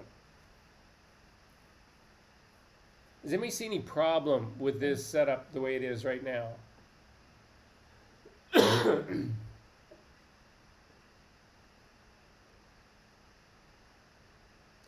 Well, if you take a look on the far right-hand side down in the lower corner, there's a shadow on a back wall back here. You can see it, it's happening right here. That shadow is being cast by something. If the light in this image were coming from the left side towards the right side, then whatever's causing this shadow would actually be in my shot or going across all of it. That's not the case. It's simply coming in from the side here. That means, by definition, the lighting on the set itself has got to be coming from the right side moving left. Does that make sense to everyone? Again, this shadow can't exist here unless, again, if the light's coming from this side, because the shadow's flat. The shadow itself has no direction. But the thing that would be causing it to be a shadow, the thing that would be throwing that shadow on here, if the light was coming from my left side to the right, it would actually be in my shot. Or if it was outside of my shot, it could come from way, way, way over here. If it was coming from outside my shot, it would still be throwing shadow all the way across this to get to this point. But so what this tells me is that the light on my scene is coming from the opposite side. It's coming from the right to the left.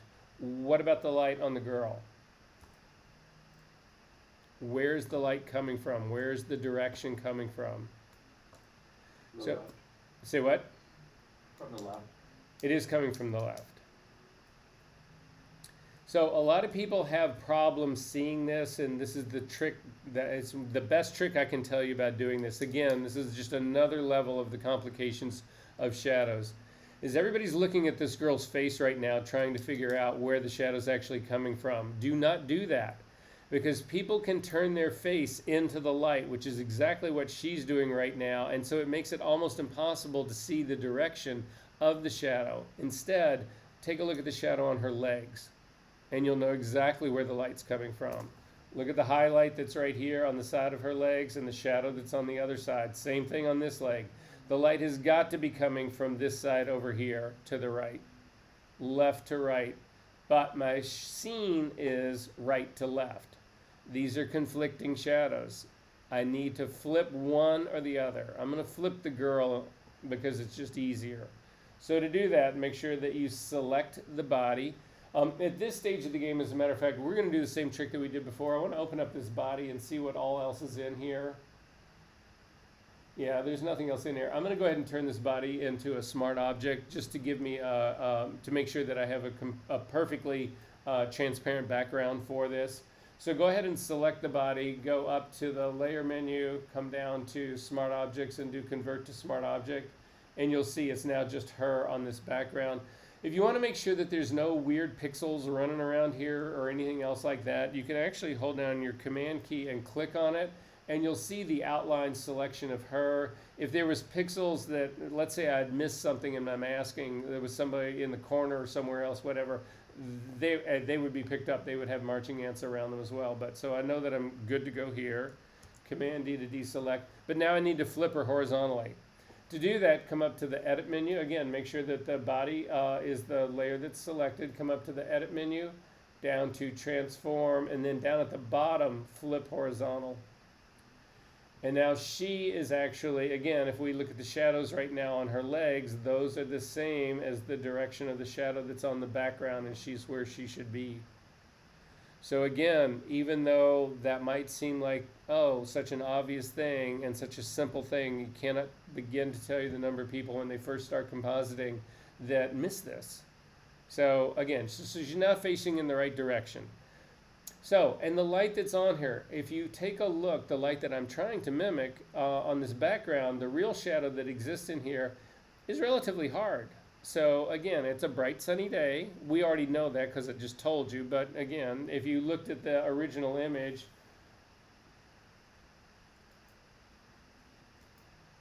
it's a bright sunny day. So at any rate, so the shadow needs to be pretty crisp.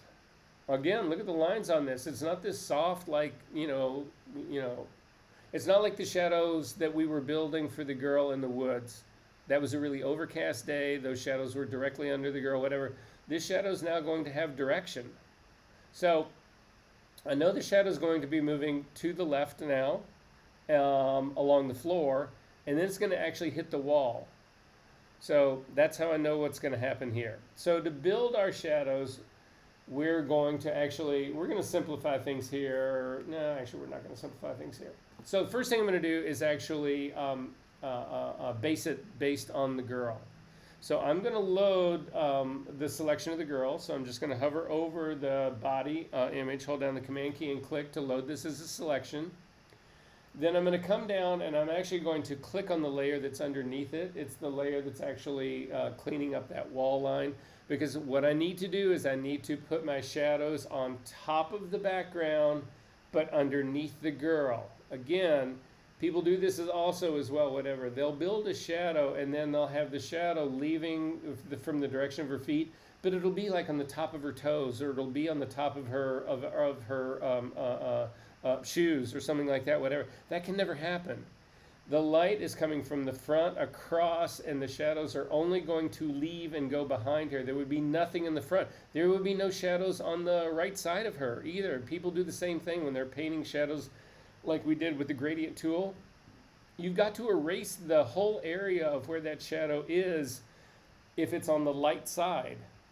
Again, remember, light is going to hit the figure, and the figure is what subtracts light and creates the shadow as it moves away from that. There's no way you would have a shadow coming from this girl that would be between the light source and the girl. Not possible. Is everybody good on that part?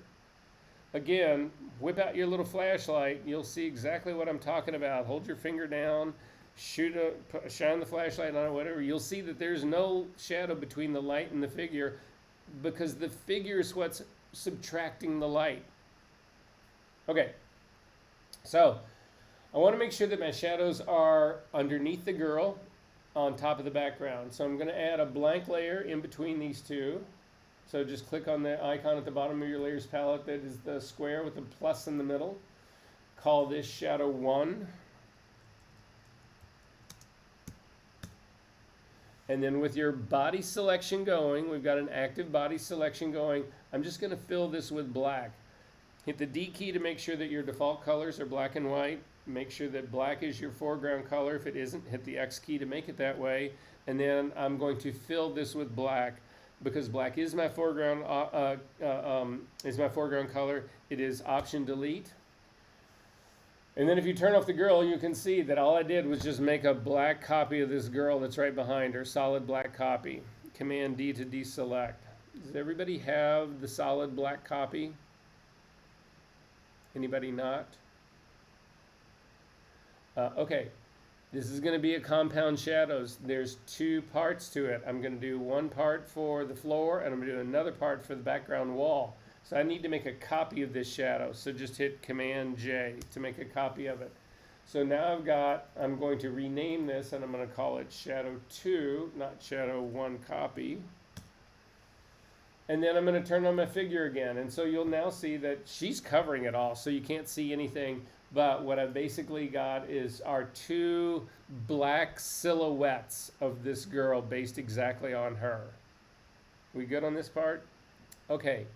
So if you did your little flashlight trick, or if you can remember the giraffe on mine, well here, I'm going to show it to you again really quickly.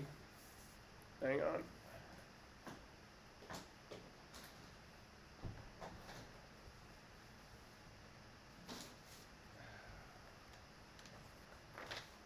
I'm not going to show it to you really quickly because it's going to take.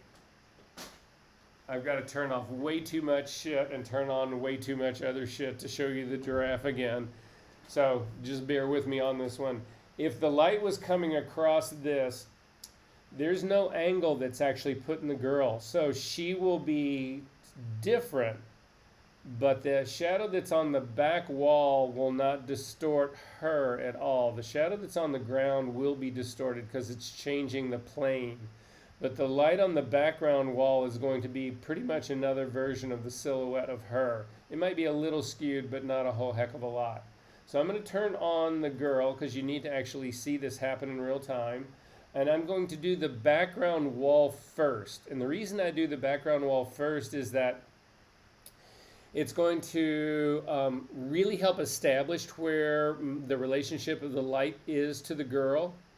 And again, this is something that I've got to imagine, but that's, and then I use the shadow that's on the floor to connect the two, because the shadow that's on the floor is going to be massively distorted.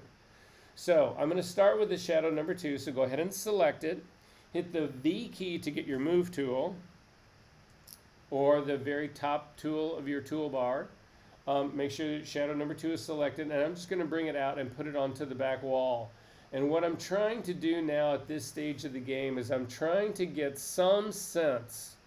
I want to look at this and I'm trying to feel like, okay, where would the light be coming on her? So the light has got direction on her. You can see because there's a light underneath her chin right here. So I know that the sun is not, and also because of the direction of the real shadow that's actually on there. I know that the sun is not, I know the sun's not setting. It's not level with her face. It's higher than her face, which means the shadow needs to be lower. Now, if I start to bring the shadow down to here like this, I'm looking at this. I don't believe that. This looks too low to me. I don't believe that any more than I would believe this. Again, the shadow can't be higher than her. Again, the light's coming up from the top right-hand side to the lower left. So it's somewhere down in here, and all I'm trying to do when I'm looking at this is just say, do I believe this? I'm looking at this relationship right here, and it's like, do I believe this? And at this stage of the game, it's like coming across here, and it's like, yeah, okay, I'm going to go with this. The trick about all of this is that the thing to keep in mind, and this was actually part of our discussion when we were looking and talking about doing the whole ethics about retouching and manipulation and all of those sorts of things here, is that part of what happens is that people inherently tend to want to believe that a photograph is real. So even though everybody in this room right now knows that this is completely fake, you would be shocked at the number of people, once we get this all tricked out, that you can actually show this to and they will not suspect anything. They, again, because their propensity is to believe that this thing actually is real, unless it's like so fantastical or so, outrageous. Other than that, they're going to accept this for what it is. So I want it to be as authentic as I can get it. I want to try to believe this as much as I can believe it. So that's where I'm going to just, when I'm looking at this, I'm saying, okay, does it need to come a little further away? Does it need to come out a little bit more? Does it need to come in a little bit more? If I bring it here underneath her like this just doesn't seem far enough. Again, I'm looking primarily at the shadow that's happening on her legs and that kind of stuff, and trying to figure out how much distance I want to really feel like she is from the background. So that's basically where I'm going to put it right here. I'm going to kick it over a little bit, and that's going to be good for me. You guys are going to have to do your own. So this is where I'm going to start this with. Again, there's no rotating of this shadow. The background plane is perpendicular to her. So there would be none of this. You can do this with me. I'm going to hit Command T to do a transform on this, and I'm just going to rotate it. A lot of people feel like this is what should happen.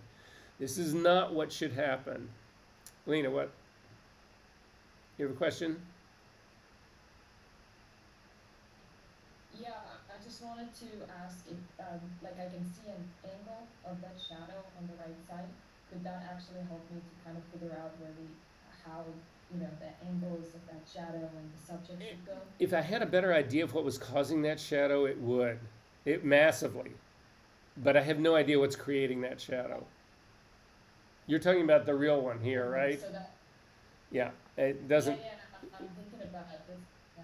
Yeah, it doesn't help And, you me. know, just like, It oh, doesn't help me at all because I don't know if the angle this angle line here is because the whatever's casting the shadow actually is diagonal, or if it's not diagonal, if it's like a rooftop and it's just the angle of the sun relative to it. So I don't unless I know what's causing that shadow, I don't get any clue from it.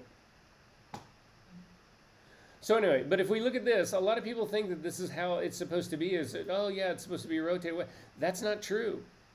These shadows, again, it's going to be lower for sure because the height of the sun will determine that. So the higher the sun is, the lower this is actually going to be.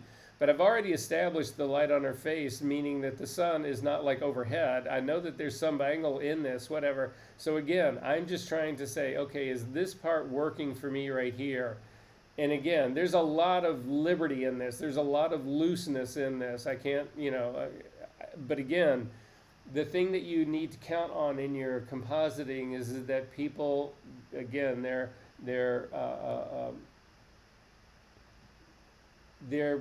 more likely to believe in your photograph from the get-go than you could possibly imagine. And so whether this is an inch too high or an inch too low or whatever isn't going to make that much of a difference in terms of how effective your composite actually is. So I'm going to take off that transform part because I don't feel that part. So anyway, I'm looking at this and I'm saying, okay, I'm going to believe this part. This is where I'm going to start with. And again, the thing about doing this kind of work is that we're going to go through and we're going to build the entire thing. Then we're actually going to finish this complete composite. And in doing so, we'll see where we land. And if at the end of it all, if you get to the end of it all and you say, well, okay, I don't believe that anymore because I don't think the shadow's in the right spot, then you just start the process over again. It's just that simple. So anyway, that's where I'm going to leave mine. And again, if you want yours, sometimes I will say this. I try to do tricks sometimes about this. Sometimes I will actually kick this further out and I'll do something more like this. I don't necessarily believe this as much, but one of the advantages of doing something like this is that because the shadow is now out of the frame, it adds a more of a believability to it. I'll also do, and it won't happen on this image right here, but I'll also do things like, if I can get this, I'll do something like this. I'm going to move the girl first. Let me do a snapshot of this first so I can get back. Hang on one sec.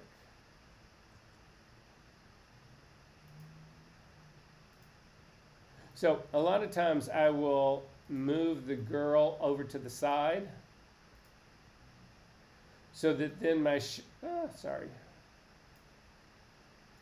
so that then my shadow actually cuts off. So when I go here, I'll show you really quickly what I'm talking about.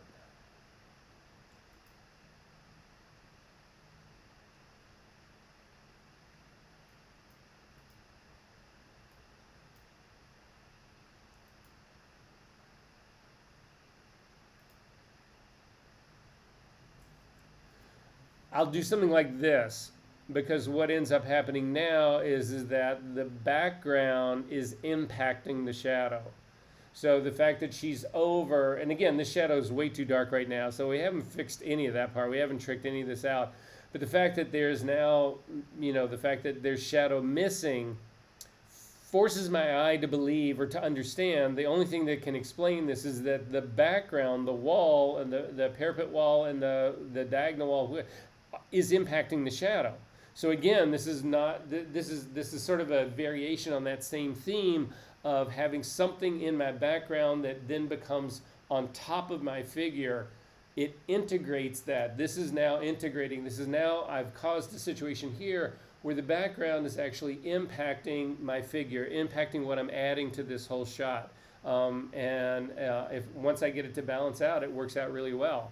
But I'm not going to do that today because complex shadows are already enough of a challenge.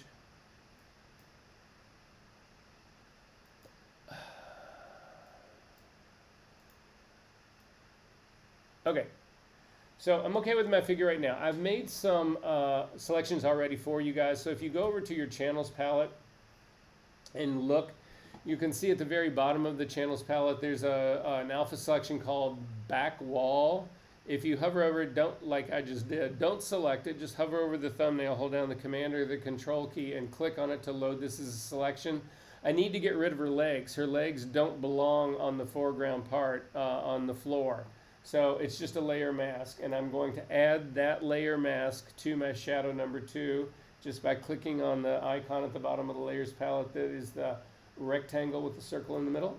And it just cuts her legs off because, again, I need a completely different shadow that goes along on the ground on the floor because it's a completely different plane. This on the background is parallel to the girl. The thing on the floor is perpendicular to the girl, completely different. So did this work for everybody so far? Okay. And you might be looking at this right now and say, well, I don't believe any of this. Hang tight. It gets a whole lot better. So now I need to make the connection between the two, and this is the part that gets the trickiest and the most difficult. I'm going to go to my pasteboard right now, so hit the F key once, because we've got to distort the shadow that is actually going to connect between her body and this background. And we've got to distort it a lot. And again, if you're on just the regular screen like this, then the minute I start to try to distort out here to the side, my cursor no longer becomes a control handle to control the. I no longer have access to the transform control handles. So again, I'm going to hit the F key to get to the pasteboard. And then I'm going to grab my shadow number 1. So I've clicked on my shadow number 1 to make it active, and I am going to transform it, Command T.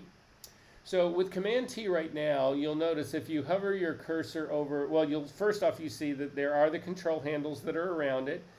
If you hover your cursor over outside of the control handle, outside of the transform dialog box, you get the double-headed arrow, which is how you rotate. If we click and we rotate, what you'll see is that this is rotating around the anchor point that's right above her crotch, and that's not what I want to do, because you'll see it actually brings her head is moving in the right direction, but it also kicks her feet out in the opposite direction. That just isn't going to work for me. The shadow would never be on the right side of this girl. It can only be on the left side, and I also need it to be anchored where her feet are. So I could go in and start trying to move this around, and I can do all of that stuff. But what's easier to do, I'm going to hit the circle with a line through it to undo that transform. Instead, now I'm going to retransform the same thing. So again, I'm at shadow number 1, Command T. Instead, I'm going to drag the anchor point down to the middle of her toes. So again, the anchor point that, I don't even know what to call this thing, the sort of like the points of a compass thing. I'm going to put that right down in the bottom of her feet. I'm actually going to zoom in to make sure that I do get it exactly where I think it should be. And I'm going to put it pretty much right at the edge of her right foot on the inside of it between the two. And now when I actually do my rotation, it actually drags it over, and I have less moving and less other things to do. But I'm going to be honest with you right now. A lot of this is, there's just a lot of moving, there's a lot of crushing, there's a lot of removing, there's a lot of re-anchoring, there's a lot of this. It's all I can say. So once I get it roughly over where I think it should go, again, it's sort of beginning to line up with the part that's in the back, but I know right off the bat that it needs to be crushed. It's way too wide. So to crush this, it's the same trick that we use when we're trying to transform the gradients when we're doing gradient shadows. I'm going to grab this anchor point that's right in the middle. So now that I've rocked this thing over, it would be what was the right side transform handle in the middle. I'm going to hold down my Option key and click to pull them together, and you can see I'm basically crushing this girl, crushing the shadow in. And then I'm going to continue to work. I'm going to move this over to the side. This is why I'm on the pasteboard right now, is that I still need to rotate this. And what I'm trying to ultimately achieve is I want the outside of one shadow to match up to her right leg, and I want the opposite outside of the of the shadow to match up with her outside of her left leg. So I'm trying to get the shadow narrow enough that it matches up to the outsides of both of her legs. So it needs to be continue to be crushed more. And then again, you also need to go in and check to see where it's coming off of her feet. And you can see the way it's coming off of her feet. It's now dropping down too much towards the bottom of my image. So I'm going to push this back up. And then when I push that back up, it no longer lines up with her body. So again, I mean with the shadow that's in the background, I'm going to continue to rotate this part down. And I'm getting closer in my shot right here. I'm going to then crush this down a little bit more, rotate it down a little bit more. And I feel like I'm getting pretty close to this one part right here, but I'm off of her feet again. So I'm going to pull her feet back under and try to line that part up better. That feels a little bit better. And the rest of it feels a little bit better right here. I'm not entirely sure that I've got it lined up with the outside of her leg right here. We'll see what happens when I do my next move. I'm going to I feel like I've got it pretty much where it should be along the line of her right leg, the shadow of her right leg. Or the right shadow of her leg. I'm not sure about the other part. So again, I'm going to zip back out. This doesn't need to be perfect. I'm just trying to get it closer. It just saves work at the end. And I'm going to push this back up. Now, I was actually pretty close. So I'm going to go ahead and accept this right now. So I'm going to click on the check mark to accept this. So this is now the beginning of my shadow to connect these two. However, it's nowhere near close enough, or I need to continue to work on this quite a bit. So my next move in this is I need to, again, use a layer mask to keep it, because right now it's actually falling on the back wall as well. And I need to eliminate this from falling on the back wall. So I'm going to go back over to my channels palette, and go all the way down to the one that says back wall. Hold down my command key or control if you're on Windows and click to actually load that as a layer mask. And I'm going to see right now. So now if I actually use this as a layer, well here, we can go ahead and put it on there. So I'm going to go ahead and put this layer mask on my shadow number 1.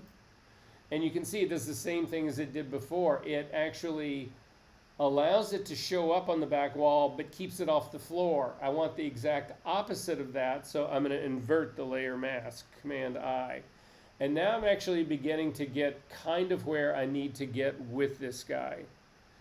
So at this stage of the game, I can see that I was pretty far off on my shadows in terms of where I wanted those guys to go, but that's okay.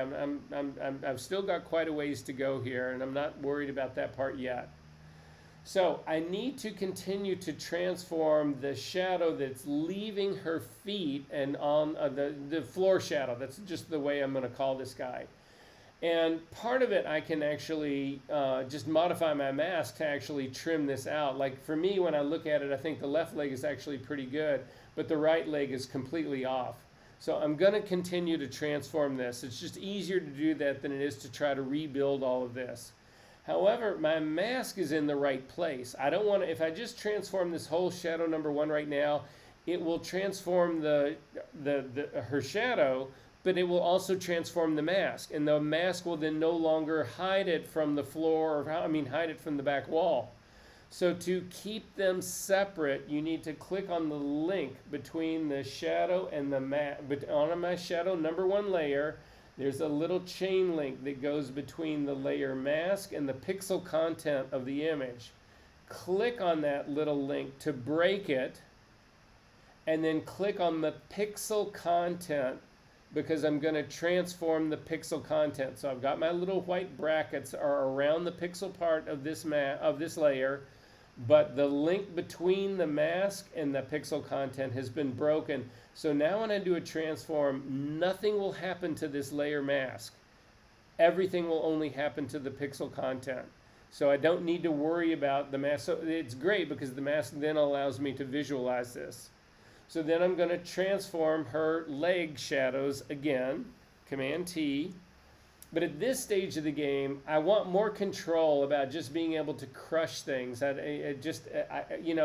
When you've got this, you can, when the initial dialog box comes up, you can scale this, you can rotate it, you can crush it, you can stretch it, you can do all of that. But I really need to warp mine. That's what I really need to do on this.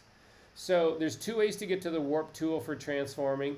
The first and the easiest, the one that I use, is that if you look up at your options palette all the way to the right hand side, before you get to the circle that's got the line through it, just to the left of that is this weird looking windshield wiper kind of thing. I don't know what to call this. We've talked about this before. But if you click on that, it'll actually give you all the control handles that you need to warp stuff.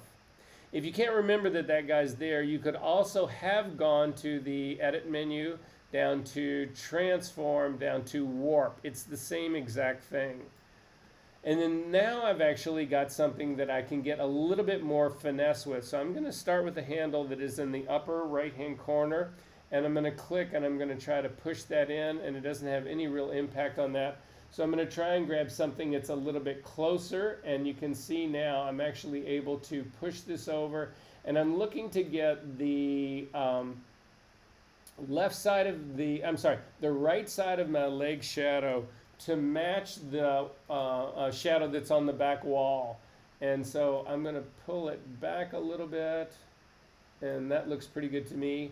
Now on my other side, again, it doesn't matter whether you do, in either one of these cases, it doesn't matter whether you get it to line up on the outside or the inside of a leg.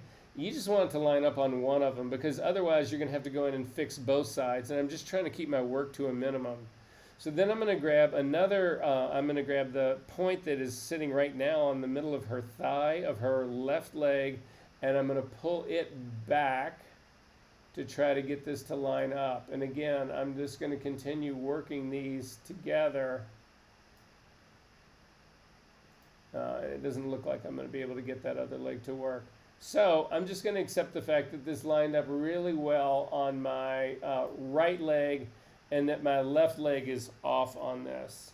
I'm going to come out to the side, further out to the side, and see if I can use one of the control handles from much further to the left, and I'll see if it'll impact one, because right now I'm just going back and forth between the two, and that's not going to help me at all.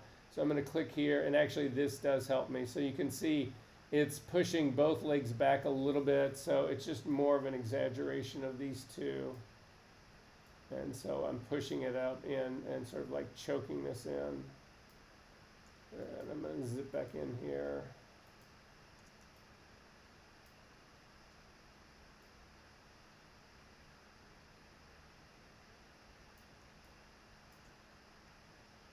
Yeah, so I've got an outside leg here that's really close. So on the left side, that's pretty close. On the right side, I've got the right side. That's also pretty close here. So I'm close enough in here. I'm feeling pretty good about this. I want to check and make sure that I didn't screw up her feet too bad. And I didn't screw up her feet. The shadow's actually coming off of that. There's a missing part that is between her toes right now on mine. Yours is probably going to be different. So I'm going to zip back out, and I'm just going to say okay to this. I'm going to complete this transform.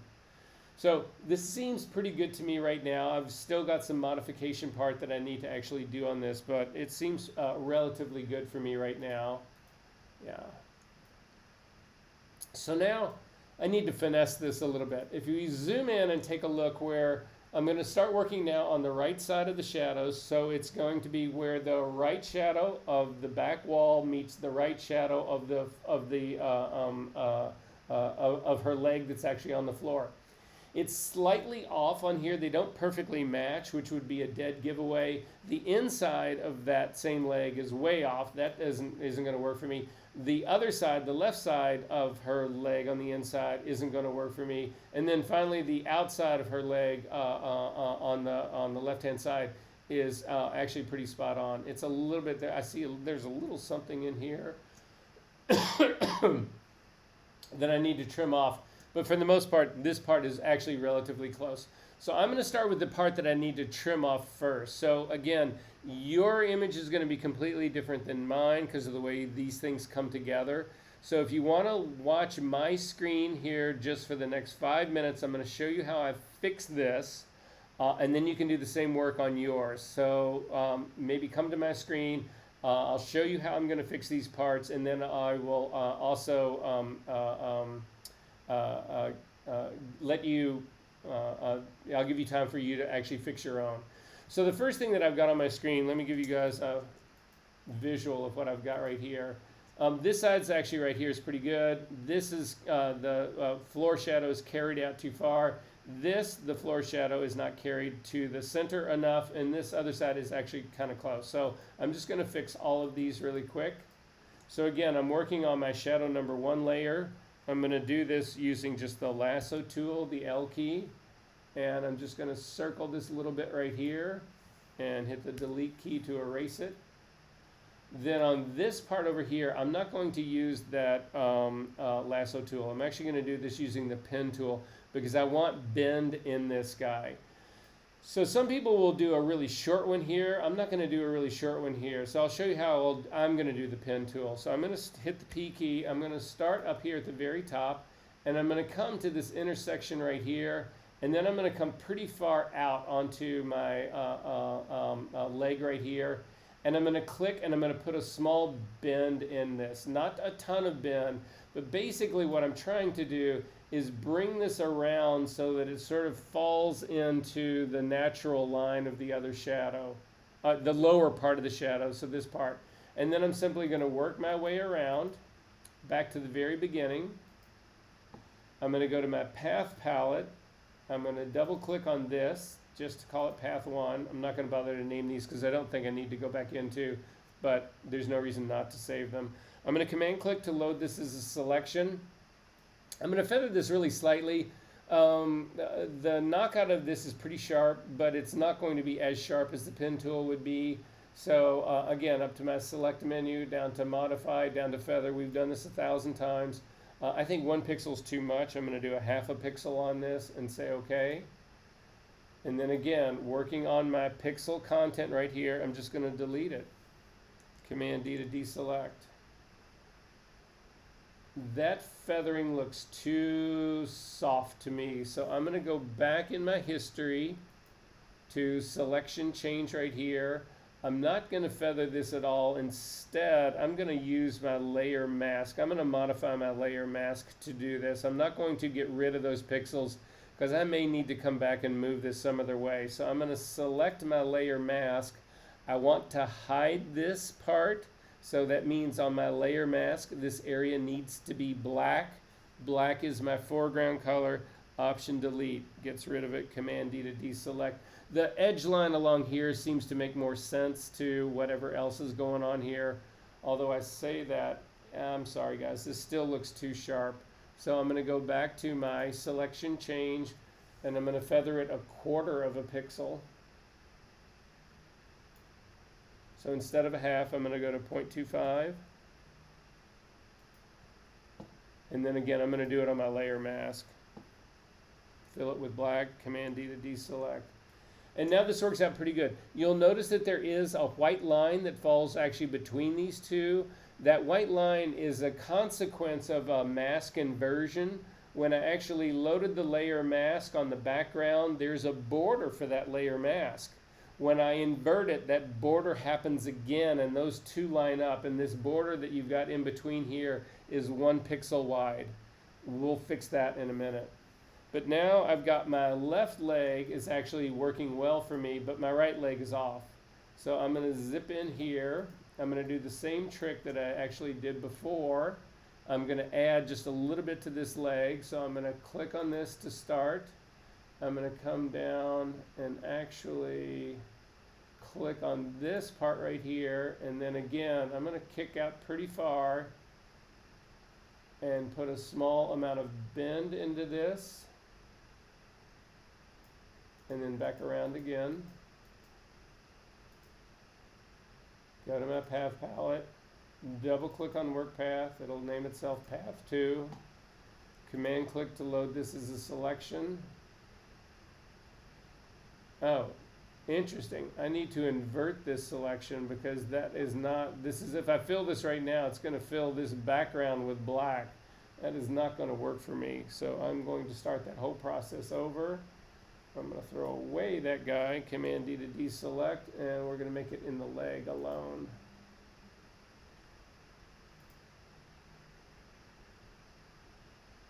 The first part of it is the same. But then you bring your selection back in to the leg and double click. Command click to load that as a selection. The quarter pixel part worked for me. And say okay to that. And then back up here. On my pixel layer now, I need to fill this with black. Black is my foreground color. Option delete. Command D to deselect. And now I've got these guys are lined up. So I'm going to go ahead and finish this last one, but if you guys want to fix your shadows so that your floor shadow meets your background shadows now. Some people, and if you're really good at doing it, some people will just hand paint these things. I'm not that guy.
So what?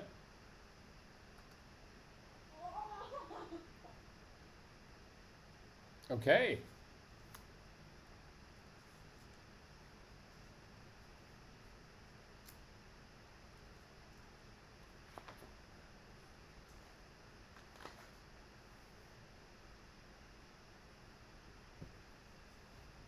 I'll give you a couple more minutes. It doesn't need to be perfect, guys. This is not going to be part of your homework. You're not going to turn this in. But I want you to have the satisfaction of seeing how this does ultimately work.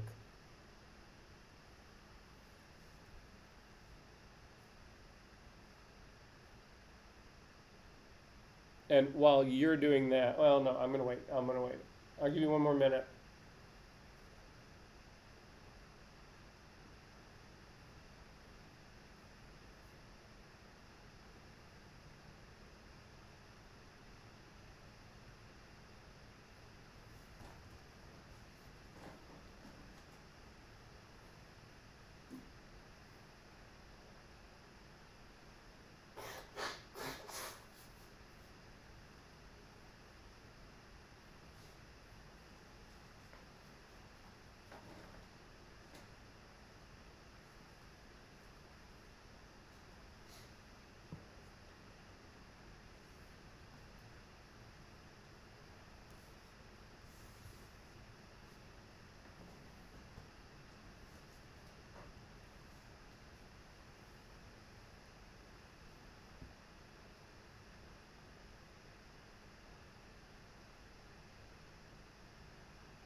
Okay.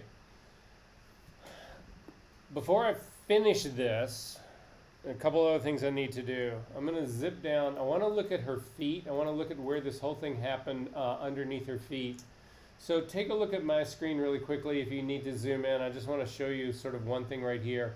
There is, in my case, and again, everybody's is going to be different because there's none of us have done this. There's no way for us to exactly duplicate what each other is doing. There's a space in between right here, between her feet. It's actually the area that's between both of her shoes in the very front. That needs to be filled for me, for my shadow, because again, her right foot would be casting that shadow. So it's this shadow is this one right here. So still working on that shadow. I'm just going to paint this in. I'm going to hit the B key to get a brush. B key to get the brush. Make my brush smaller. This is a pretty hard brush because again, it's the shadow that's right underneath her feet, so it's not going to be perfectly hard, but I'm going to do like a 95%. That seems about right. Black is my foreground color, and again, I'm working on this area. It's underneath her body, so it won't be on the top of that, and I'm just going to pop that like that, and that basically finishes things off for me.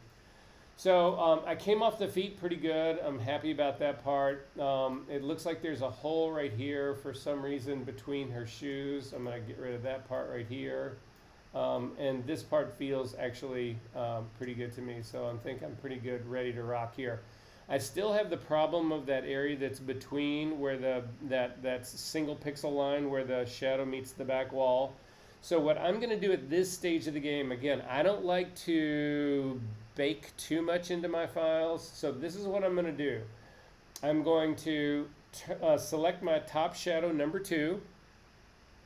I'm going to turn off the eyeball of the body, and I'm going to turn off all of the other things. So the only 2 layers that I'm going to keep on are the 2 shadows, the things that are making up the 2 shadows. So my shadow number 1 and my shadow number 2 are the only 2 eyeballs that are on. Everybody else is turned off because I'm going to do a merge stamp version of this. And in order to do that, anything that's turned on, if I have the body turned on, that'll get baked into the merge. If I have the background turned on, that'll get baked into the merge. So I want to turn everything else off except for the 2 shadow layers. Make sure that you have the top one selected because when I do the merge, I want the result to be at the top of it all, not somewhere in the middle or not underneath it. So anyway, both of them on the top. So, and then to do the merge, it is Command or Control if you're Windows, Command, Option, Shift, and the letter E. And this will now be my complete shadow. So I'm going to double click on that and call it Complete Shadow. Or Shadow Complete, better way of phrasing it.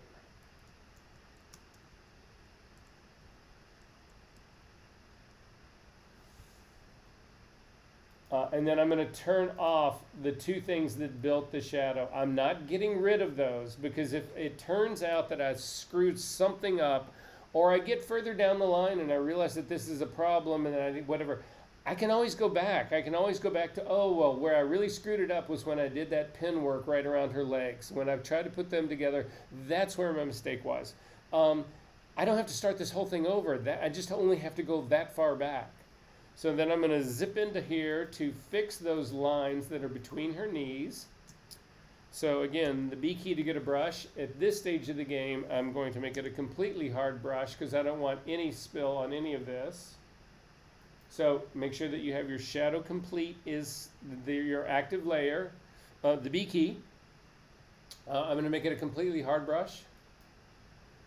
Normal blending mode, 100% flow, 100% opacity, and I'm simply going much smaller brush.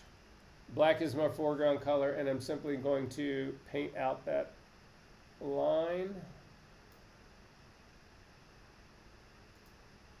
and do the other one as well.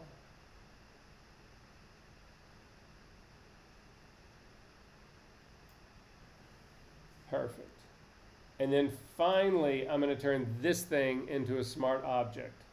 So for my shadow part, up to the layer menu, down to smart objects, convert to smart object.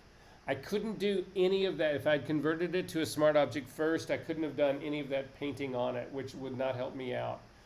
I'm going to double click on the hand to kick back out. I am going to then put all of my shadows into a single, take it back. I'm going to do my first 2 shadows into a group. So I've just selected shadow 1 and shadow 2. I'm not selecting complete shadow. I'm going to just do 1 and 2. Go to the drop down menu that's just to the right of the tab that says, well, the layer path, layer/path tabs.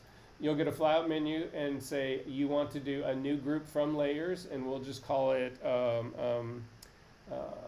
shadow start.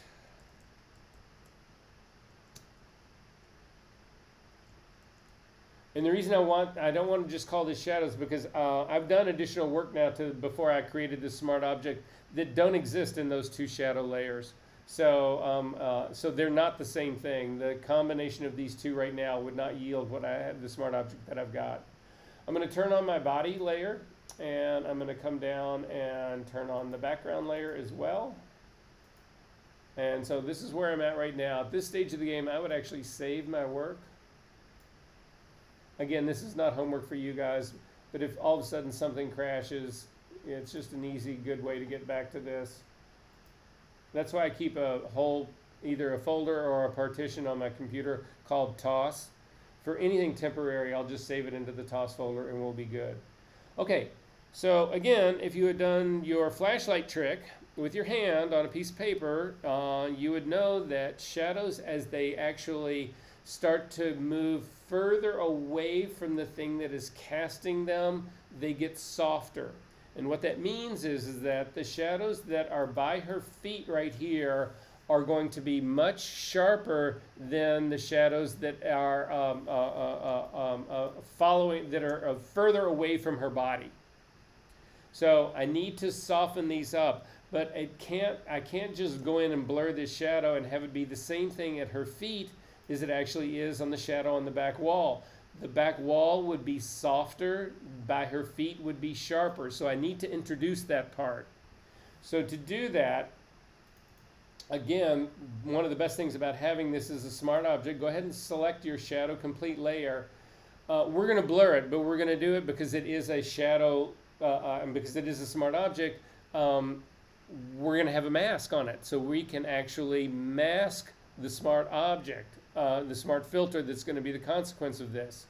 So in my experience, if you come up to your filter menu and you come down to blur, in my experience, a lot of people think that you just do a Gaussian blur on this, and you'll see if you just throw a Gaussian blur on there and whack it out. So I'm going to put mine up, and I'm going to kick it up to, yeah, I'm going to make it extreme. Let's take it up to like, mine's up to like a 6, whatever.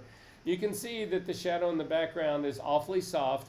But what I need to do is I need to compare this to the shadow that's actually the real one that's existing in my shot.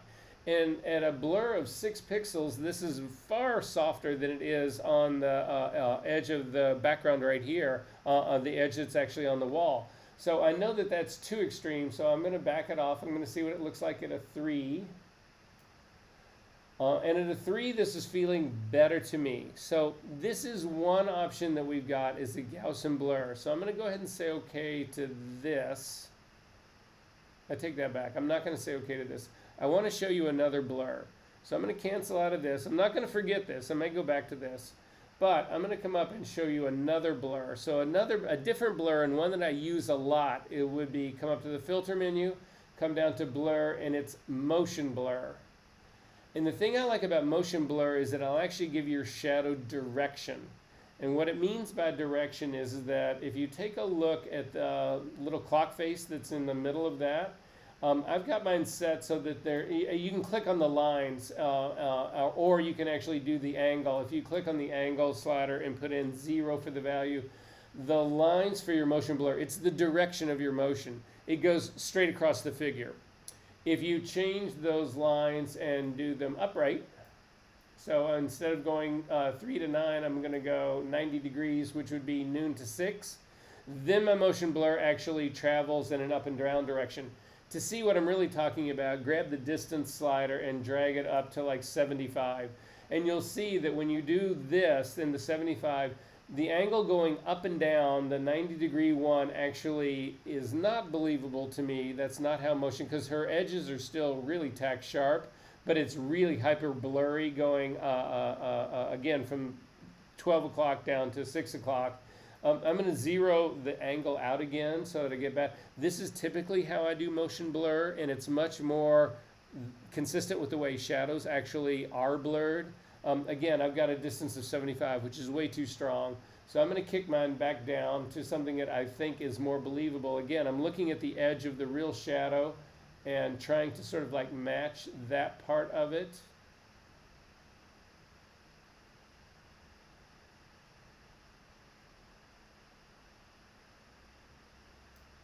Use your preview button to turn it on and off to see what effect you end up having on this.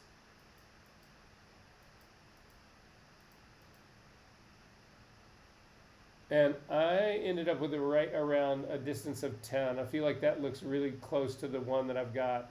I'm going to go ahead and say OK to that. Then I'm going to do a snapshot of this in history. I want to be able to compare this with the Gaussian blur.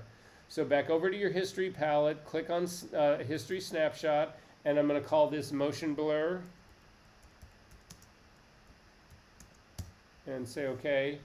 Then I'm going to go back in my history and I'm going to undo that motion blur. So again, in the history steps themselves, I'm going to go back one step.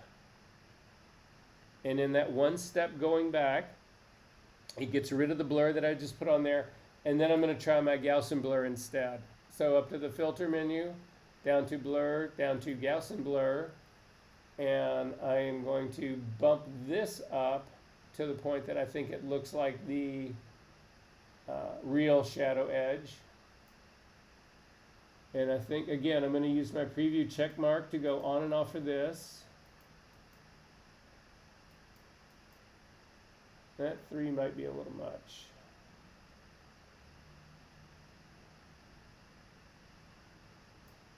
Let's see what 2 looks like. I'm going to go with 2.5. That's just me. And I'm going to go ahead and say OK to that. I'm also going to do a history snapshot of this, and I'll just call it Gaussian blur.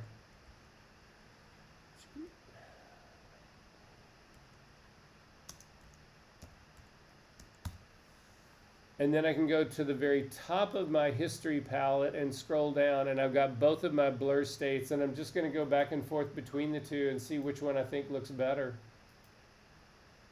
They're incredibly close.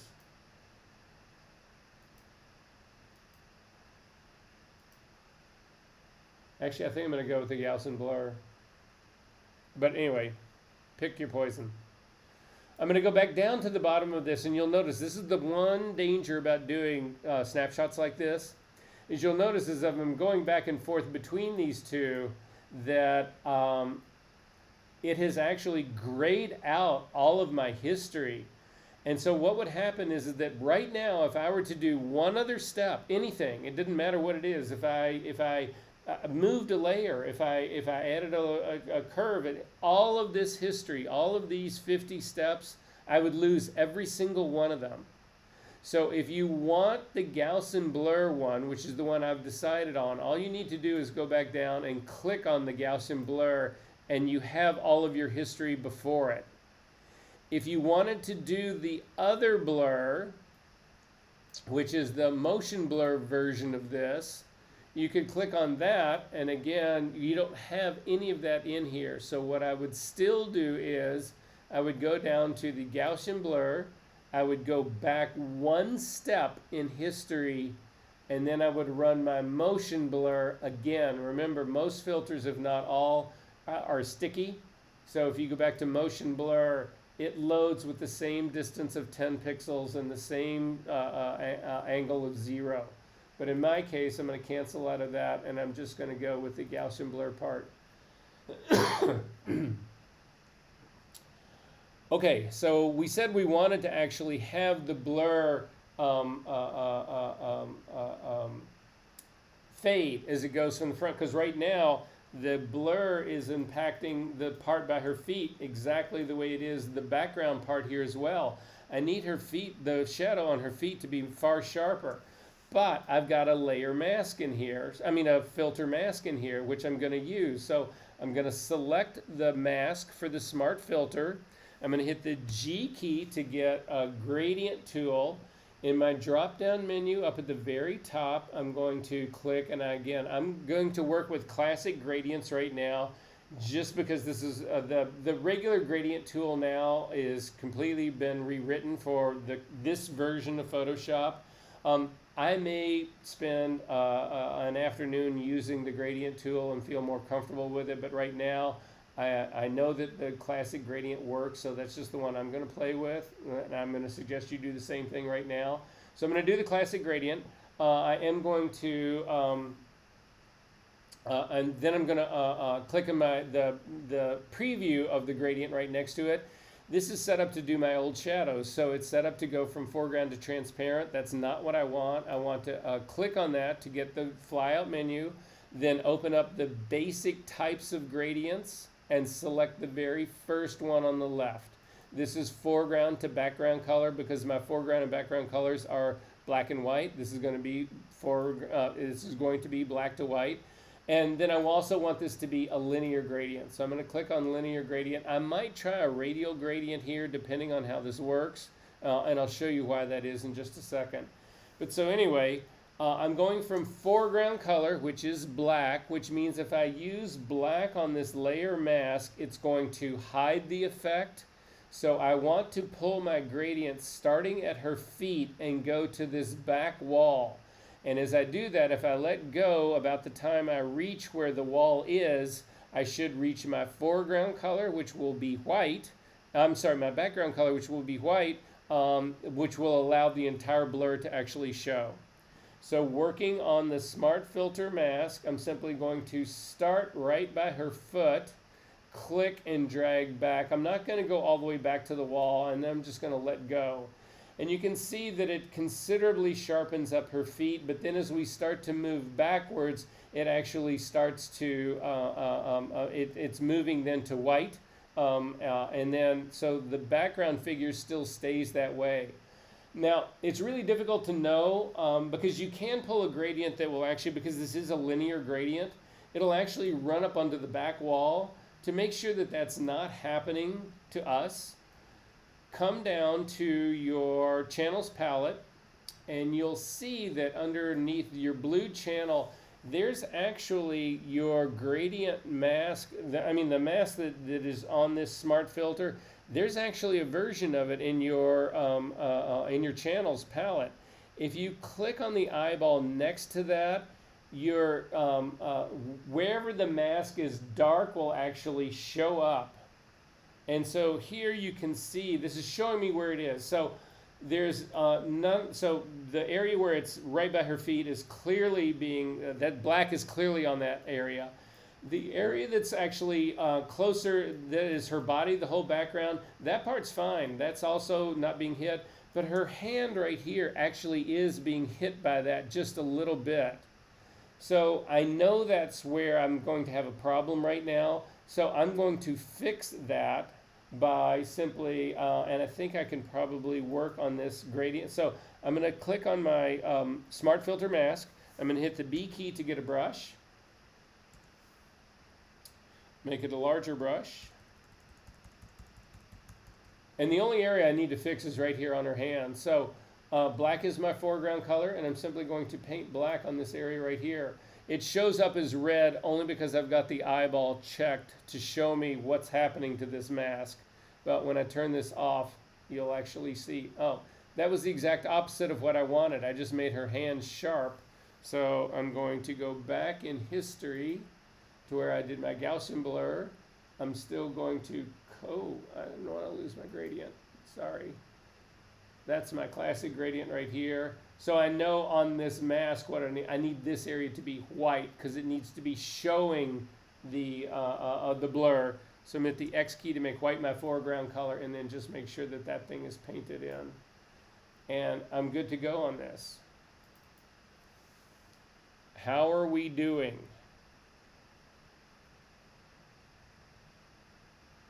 Is everybody sort of along this way? Kind of? A little bit? Somewhat? Not at all? You're really watching something else? You're watching soap operas really on your other screen? Just kidding. Just kidding. Okay, so this is the beginning of it, but when you look at this, there's no way that this is real. There's zero way that this is real. This is a black shadow. So a lot of times this is what people do, and this is a mistake, but I'm going to show it to you anyway. So a lot of people then will now actually take so go ahead and we're no longer, don't select the Smart Filter that's actually on here, the mask for the Smart Filter. Go ahead and select the shadow apart.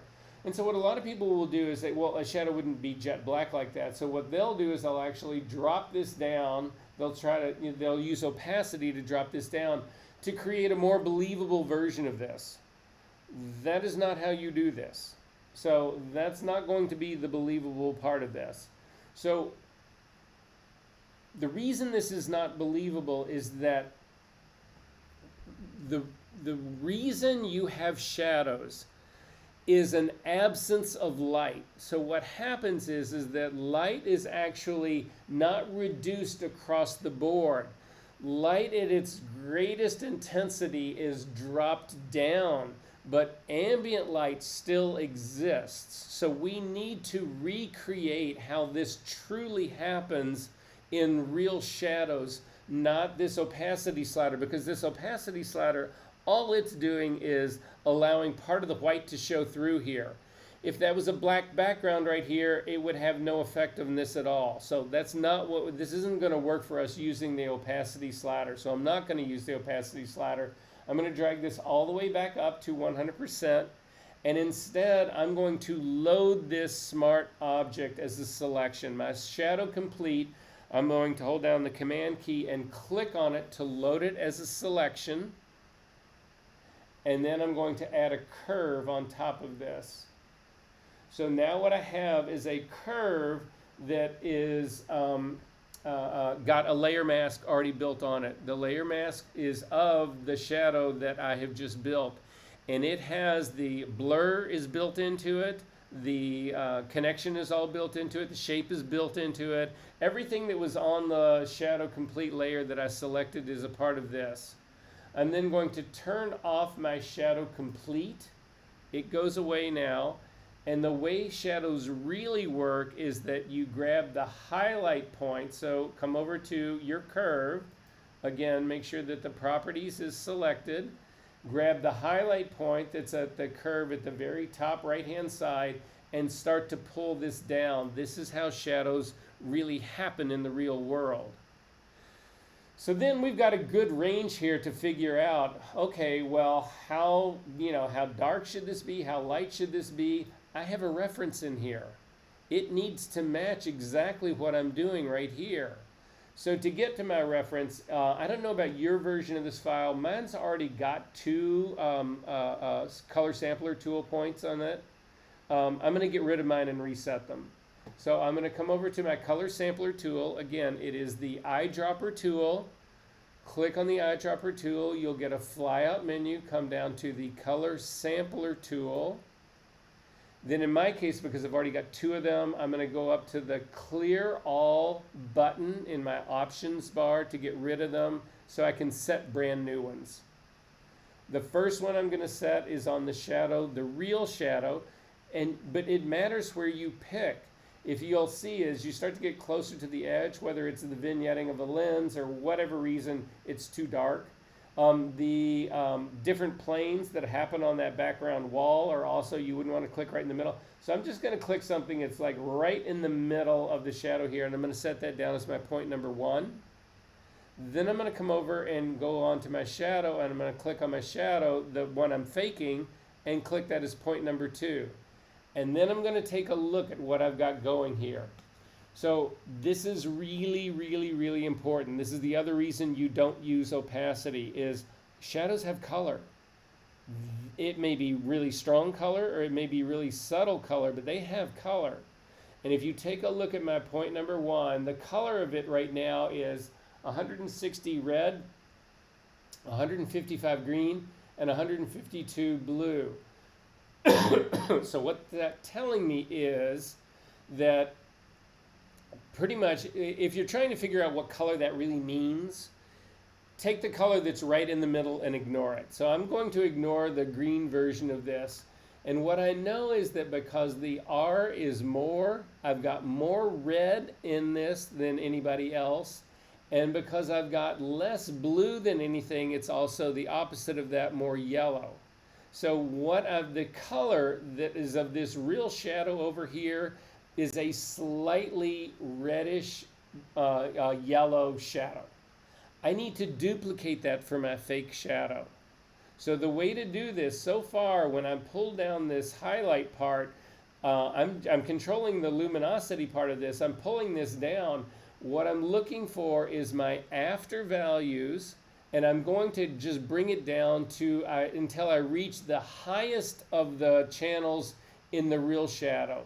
The highest of the channels in the real shadow is a 160. So I'm going to simply pull the RGB total composite part of the curve down till I get 160s on this whole, on my after for this part right here. So I'm getting to a 160. I keep going from 161 to 159. I'm going to see if I can just get an arrow key and drop it down. So now my reds are exactly the same, but my greens and my blues are not.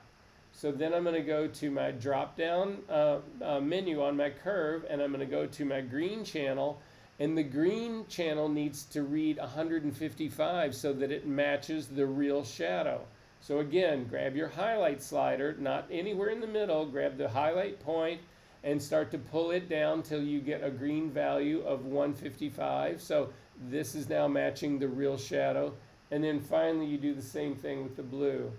And you pull it down. My blue value is 152. So I'm going to pull this down till it reads 152.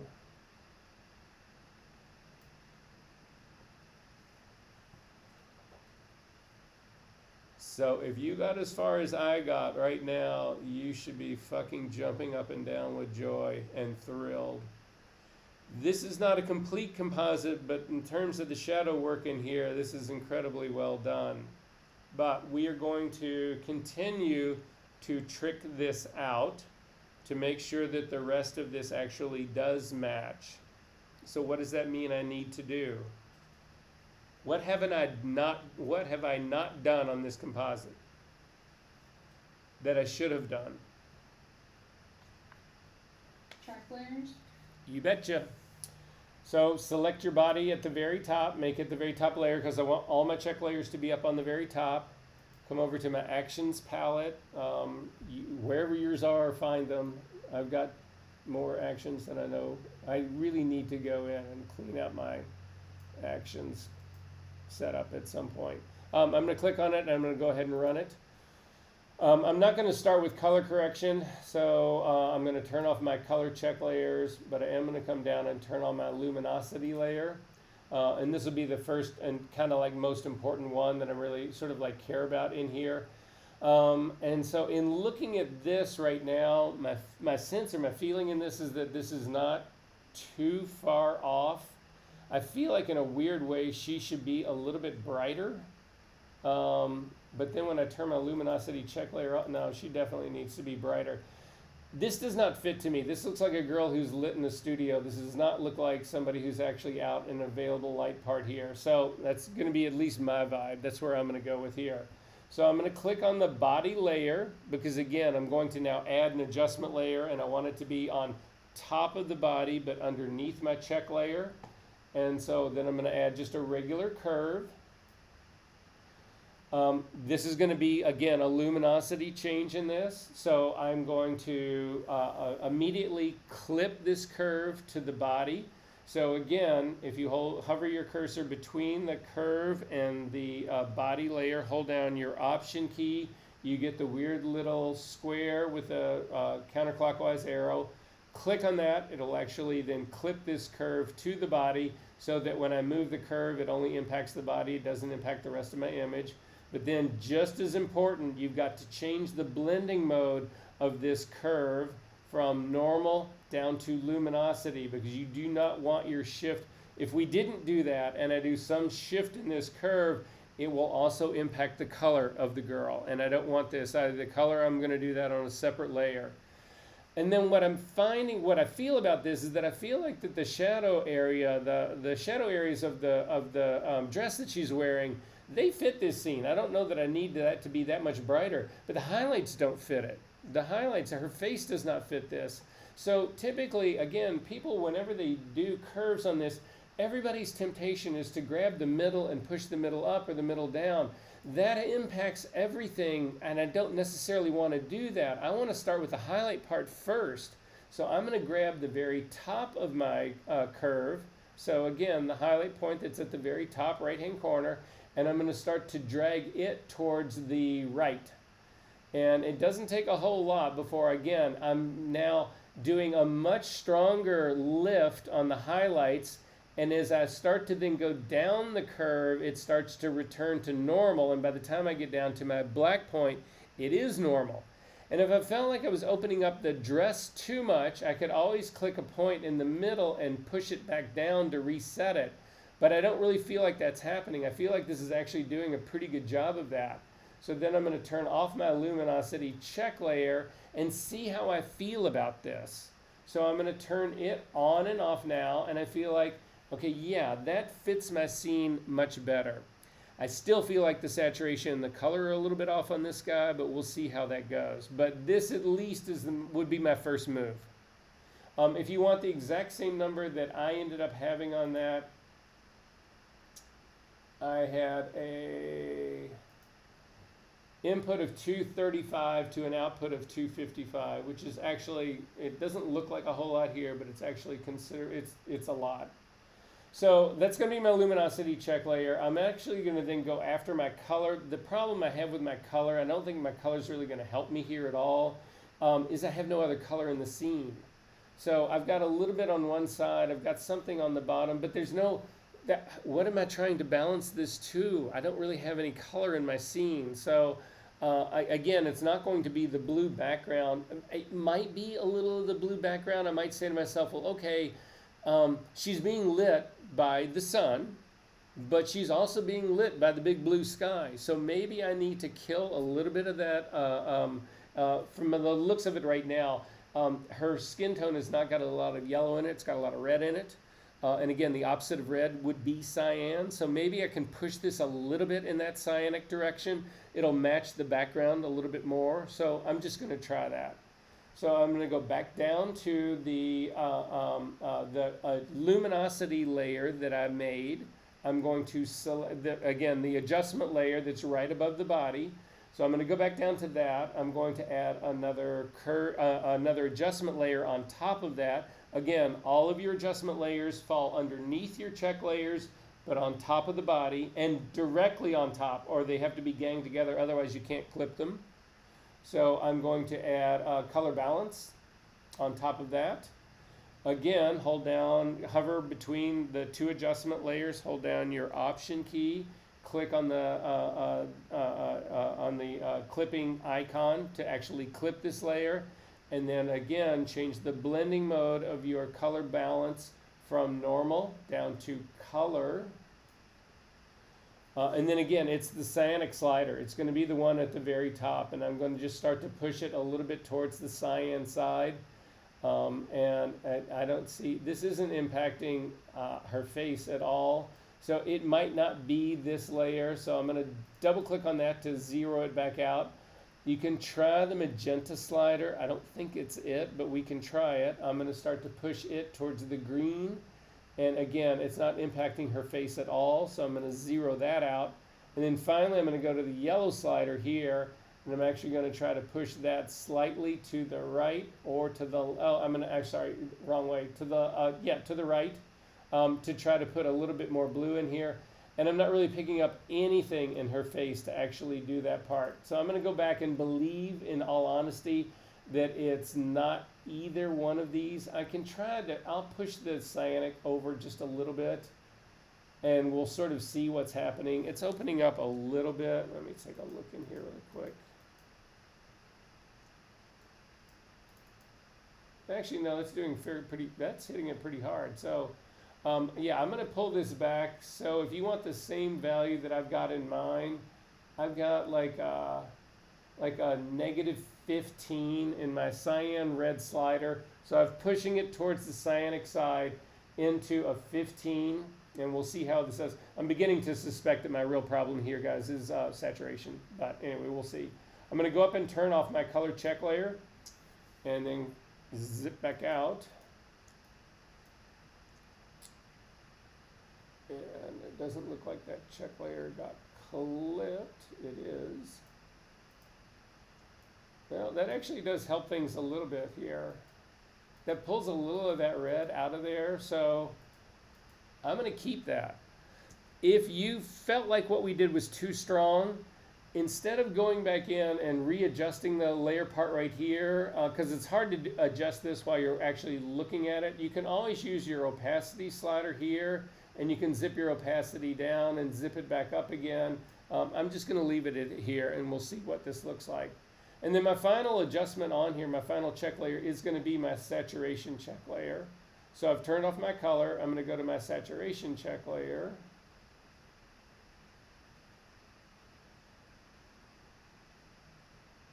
And turn it on. And zip back out. And the saturation it looks a little bit too strong to me. You can see that the saturation of the sky is a little bit lighter in color. Remember, the way this whole thing works is that the more saturated something is, the lighter it is, the less saturated something is, the darker it is. So you can see her dress, which is basically got no saturation in it. It's a black dress, is black. But then so is the white background, because the white background also has no saturation in it. They're basically grayscale. So I feel like my saturation, if I'm really going to see if this has an impact at all, I feel like the face needs to be closer to the background here a little bit. So we can try one. I don't think it's going to do much, but we can try it. So I'm going to go back to my adjustment layers. I've got my color adjustment layer is the current one selected. So on top of it, I'm going to add a hue saturation layer. And again, I'm going to clip that to the background. Clip that to the body. Change the blending mode from normal down to saturation, and then strictly grab the saturation slider. And if you push in one way to open it up, you actually lighten things up. If you go in the opposite direction, you darken things down. In my case, again, it's a subtle move if it's a move at all. I'm going to pop it up just a little bit. I've got like a +9 on mine, and then we'll see what happens. I'm going to turn off my saturation check layer, and then come back down to my saturation adjustment layer and turn it on and off. Yeah, and it sucks out just a little touch of that red, which is what I thought was the problem all along.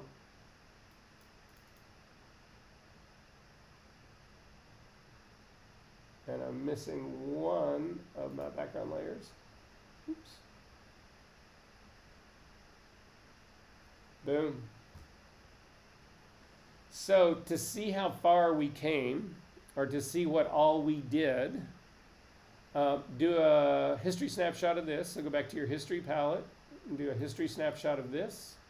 And I'm going to call it final. And then let's turn off all of our adjustment layers.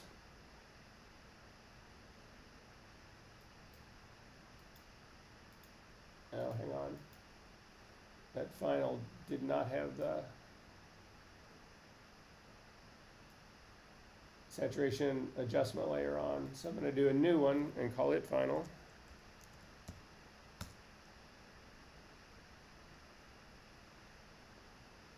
And then turn off my adjustment layers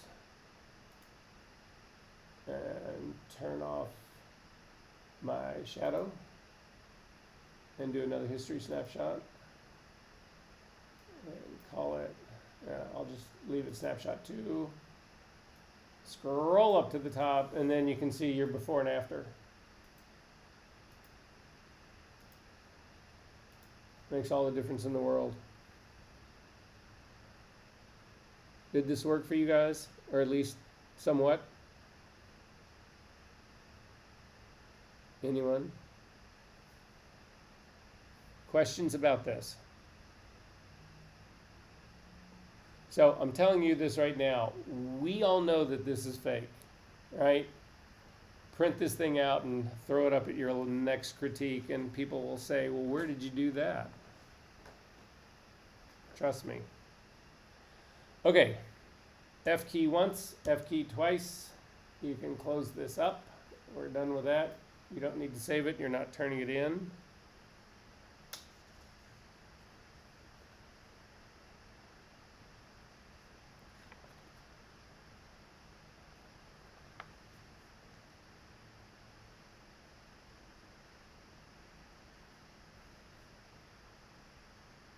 How's everyone? Hang on one second. Coming back to the full screen of you guys. How's everyone feeling today? Are we up for? I'm trying to judge your level of challenge right now.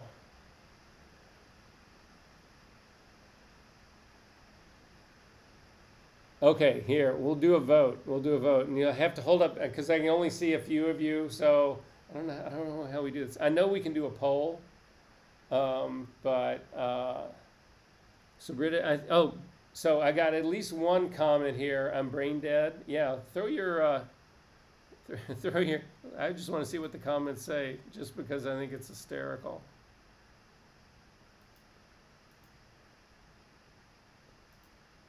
Sorry, wait, no.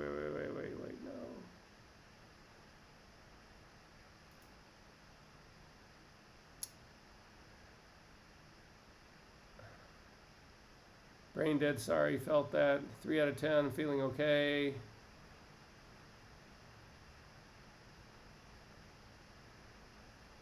Did somebody throw something in there about perspective? Did I read that? Emily, that was from you. Was that a question? No, that was like, she were asking me something.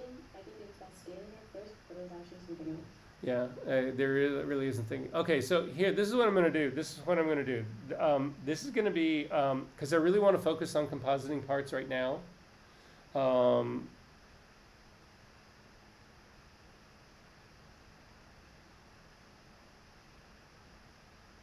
Yeah, so I'm going to go ahead and do this.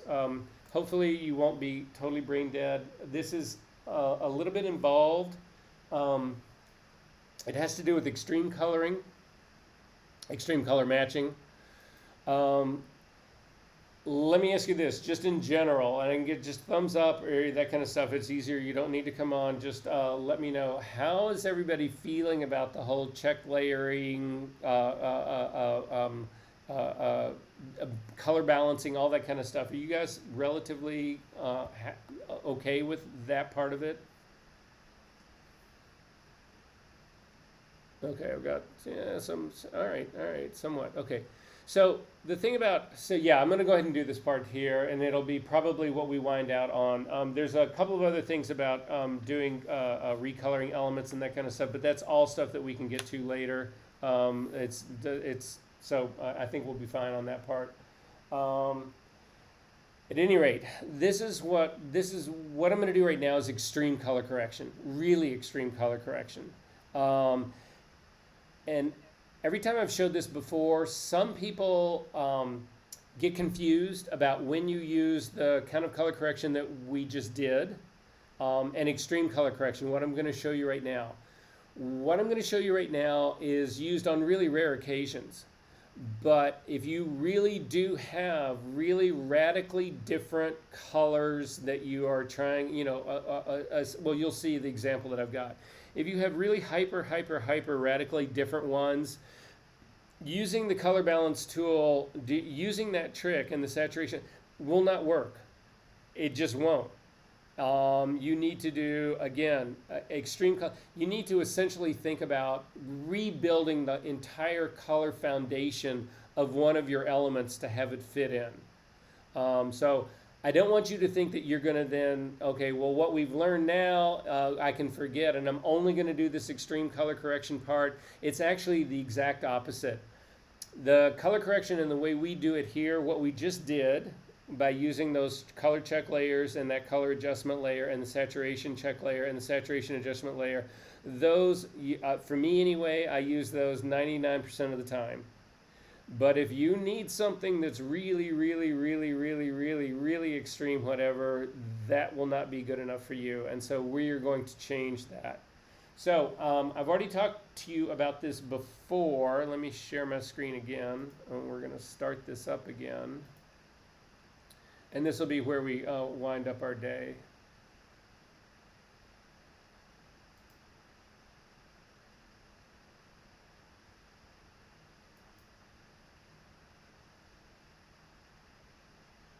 So I know I've talked to you about this guy before, but I'm going to show you again one more time really quickly of the 3 people that I feel really strongly about, the 3 people that if you're going to be subscribing to any YouTube channels at all and be looking at, should be your number 1 go-to guy.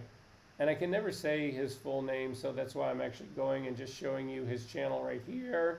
The photos that we're going to be working with are his. This is actually something that I learned from him. So, Umesh, Dinda. And somewhere in his 100,000 of his videos, you'll actually find the exact file doing the exact same thing I'm going to show you, although I do it in a completely different way than he does it. So it was such a perfect example of files that really had that extreme difference in color that I borrowed from him to actually get the files to do this with. What I'm going to show you is different than, like I said, different than the way he does it. But anyway, I always do a shout out to these people because I think it's worth it. So at any rate, that being said.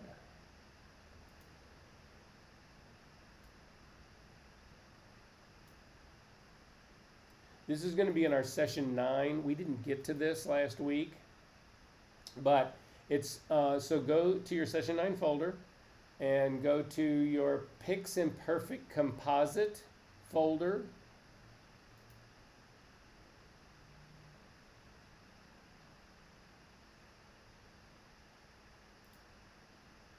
And there are 2 files in there. Open them both into Photoshop. So I just drag across them both and drag them right on top of my Photoshop icon, and it'll open them up both. And if you get a color warning, don't worry about that. Just say okay. So there are 2 files that we've got here, and we're going to do the complete composite on this. So this will be a great way to sort of end this. Again, I've always felt like in this class that it's retouching heavy and compositing light. But over the course of the last few years, whatever, I feel like I've gotten a better balance. It's just, I think maybe the problem that I have with this is that I feel like we spend so much time getting up and through the retouching part that by the time we get to the compositing part, I feel like I haven't done it justice. So at any rate, that's basically my take on this. So you should have a scene that looks like, I'm going to say, I'm going with Italy.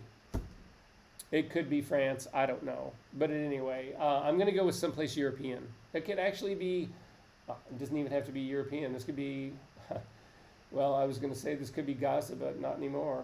Anyway, yeah, we all should take a minute there and think about how tragic all that is. But anyway, so I've got this background, and then I've got this girl on this railroad tracks. And I basically want to take her and put her into this scene. So that's what I'm going to go after. So I'm going to start with the girl in the red dress first. If you did, has anybody not got this file open? These 2 files open? Okay. So for the girl, I've already built the knockout for you. If you just scroll to the bottom of the channels palette on the red dress. So again, I've got the girl's file selected. It's frontmost. There is a channel already made called Knockout. Just hover your cursor over the thumbnail, hold down the command key, click, it'll load it as a selection, and then come back over to your layers palette and click on the add layer mask. The icon at the bottom of your layers palette, that's a rectangle with a little circle in the middle, and it actually will just knock her out. And then I'm going to turn her into a smart object. So again, select the entire layer, layer number 1. Come up to the layer menu and come down to smart objects, over to convert to smart object. It'll turn her into a smart object. Grab the layer and drag it over onto the scene. Oh, hang on one second. Go back. Don't drag that over to the scene. Go back and actually go back in history to where you just opened it up. I need to establish the horizon line first. So before we do all of this, I want to establish the horizon line of the girl, and I'm also going to establish the horizon line of the background because I need these 2 to be in perspective. So again, with the girl selected, I'm going to hit the F key once because a lot of times you need to go beyond the tools that you use to actually get the converging lines. I am going to hit the P key to get the pen tool, and I'm going to trace the outside of the track. You can trace either the outside of the track or the inside. You can't cross over. Don't start at the outside of the track and then cross over to the inside before you get all the way to the back. So I'm just going to do the outside of the track. And again, I'm just bringing my pen tool up so that I can trace the exact outside edge of the track all the way back. I'm going to click and set a point. And then out on my paste board, I'm going to just set some points to work my way around so that I can get to the start of the other track, the one on the right-hand side, click and then drag it out so that I can get, and or again, bring your pen tool back and forth here so that it ends up tracing the exact line of that. It looks like that track curves as it gets beyond her a little bit, but at least in the beginning, it's relatively straight. I'm going to click on that. And I could drag a line down right now. You can drag your horizon line, a line off of your ruler to come down right here where they intersect, and you can see they intersected her eyes, and that's all I need to know. I don't need to keep this guideline. I don't need to keep the pen tool. I don't need to do anything else. I just know that the horizon line is at her eyes because that's where the converging lines meet. Remember, converging lines go all the way back to the vanishing point. The vanishing point sits on the horizon line. Everybody good on that part, right? Is anybody not good on this part? Okay. So you can hit the F key again now, and once, and the F key again, and get rid of that. You can go to your path palette and throw the path away.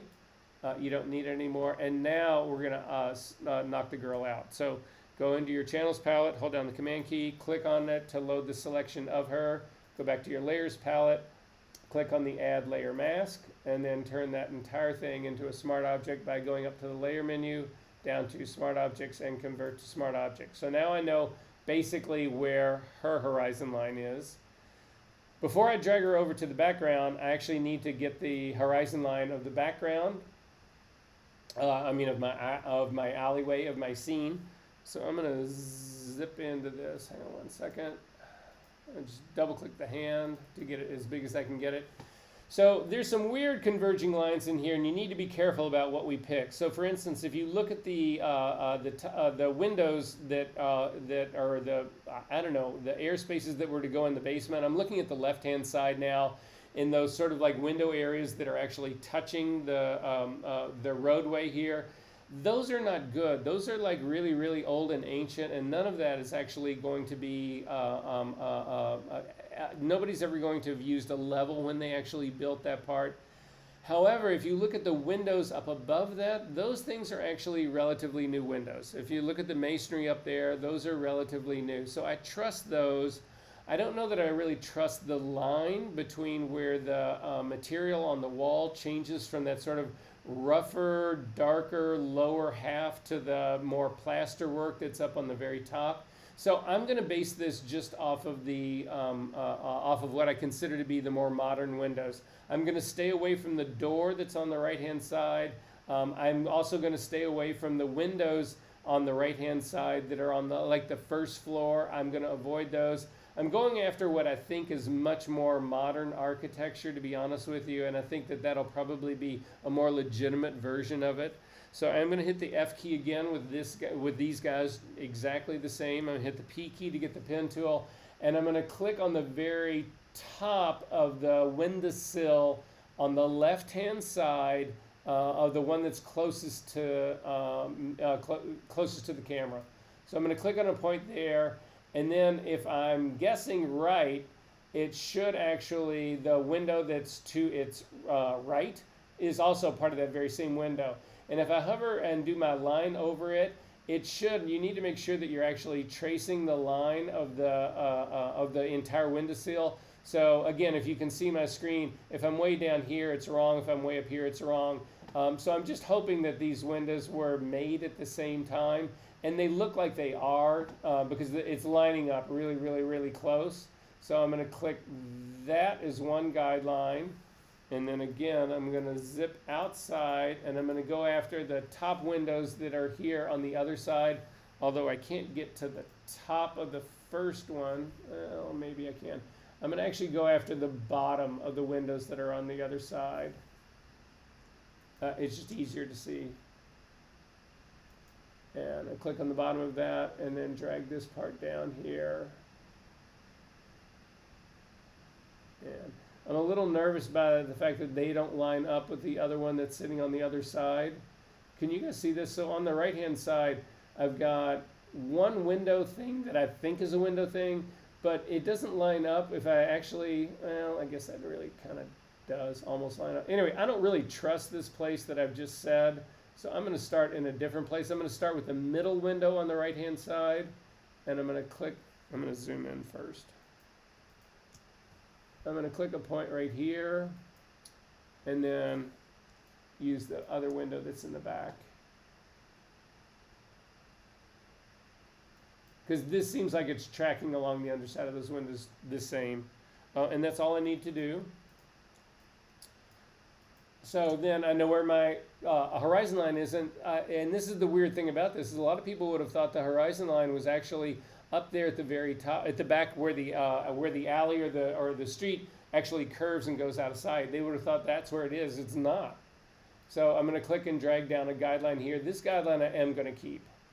So then I'm going to click on my path, and I'm going to throw the path away. It's done its work. I don't need it anymore. So this is where the horizon line is of my image.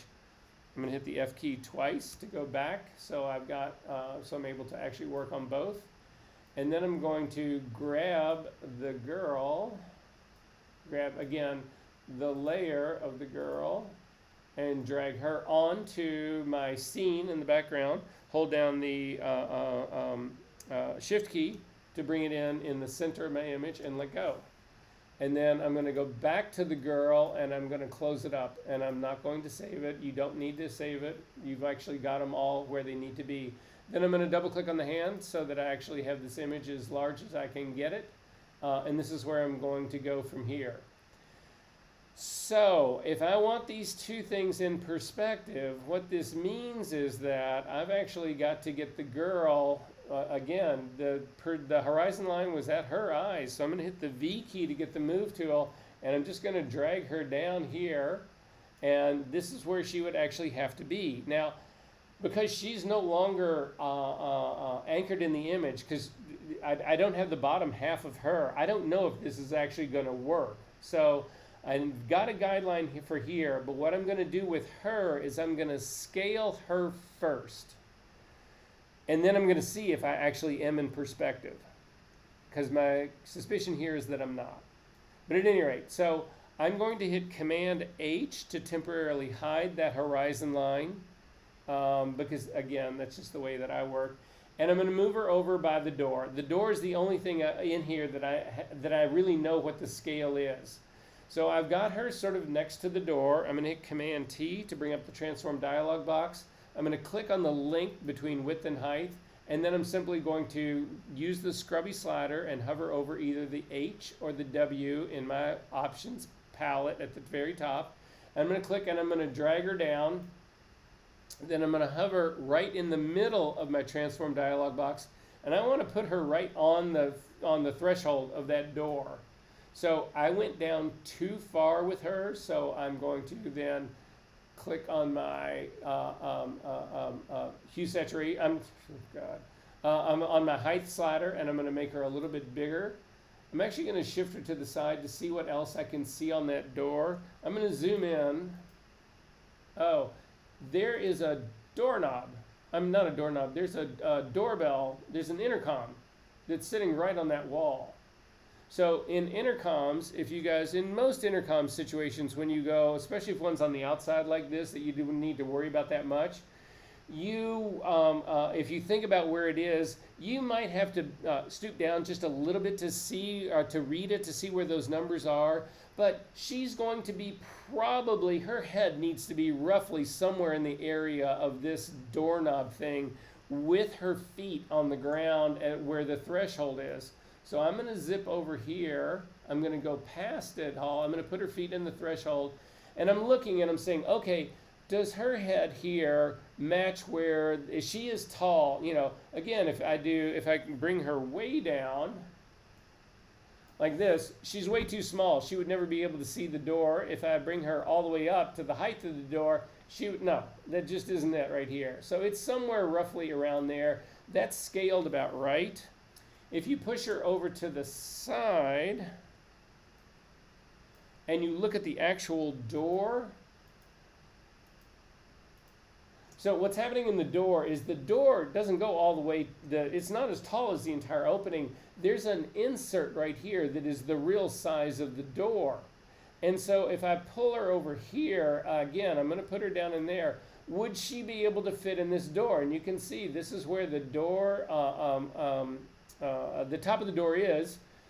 She could easily fit inside that. She might be still a little bit too tall for this, but again, going back and comparing her to the intercom part, maybe bring her down a fraction, and that's going to be about it.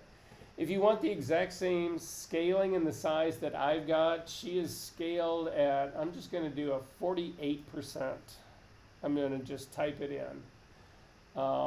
And that's going to be where I actually have her set. So I'm going to go ahead and say OK to that. Click on the check mark.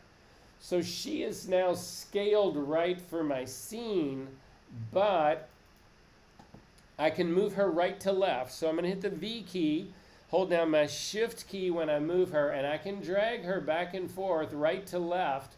But she is now scaled right for our scene. So I'm going to leave this part right here. However, now I'm going to hit H to bring back my, Command H to bring back my horizon line, and hit the V key to bring her down now so that she is actually, so that the horizons line now match. And if you take a look at it now, this is now the 2.5 foot girl in the alley. I've not only have brought her way forward relative to where she was scaled right at the door, I have brought her forward. If anything, she should have gotten bigger. But now I've made her smaller because because I've brought her down in my image, which makes her appear closer. But she was never, it's the exact opposite is happening. So clearly this girl is completely out of perspective. She was shot from a very high angle, and this vantage point that's actually being here of the of this scene is actually shot from a low angle. This is back to the exact same thing that I showed you guys before with the guy in the train station. Maybe it's just something in Italy, or maybe it's just something in Europe. Just kidding. So the perspective thing on here is not going to work. So I'm going to simply leverage this perspective based on the door. So, but again, I want to transform her in perspective. If we remember where the girl is, I'm going to put her back on the door where it was. I'm going to draw another line down now, pull another line down now. So she's back in the threshold of the door. I'm going to pull another line down and run it right through her eyeballs. So this would be, if I was going to try to transform her and use her perspective, this would be the guideline that I would actually use. This is where I would put my anchor point. But so a lot of times, guys, I will try and pull a line. First off, I'll see what it looks like if I transform using this one. Then I'll try to transform using the other one, and then sometimes I'll split the difference. Sometimes, though, I'll just accept the fact that this is not going to work here at all, and so I'm just going to increase her in size and try to eyeball this. But realize that again, the only true way of doing this would be to go back and reshoot one of these. The only way to have this perfectly in perspective. But I'm going to drag her straight out to the side. I'm going to hold down my Shift key. I'm going to get rid of my, I'm going to just hit Command H to hide my guidelines. She is selected. I'm going to hit Command T to actually do the transform on that.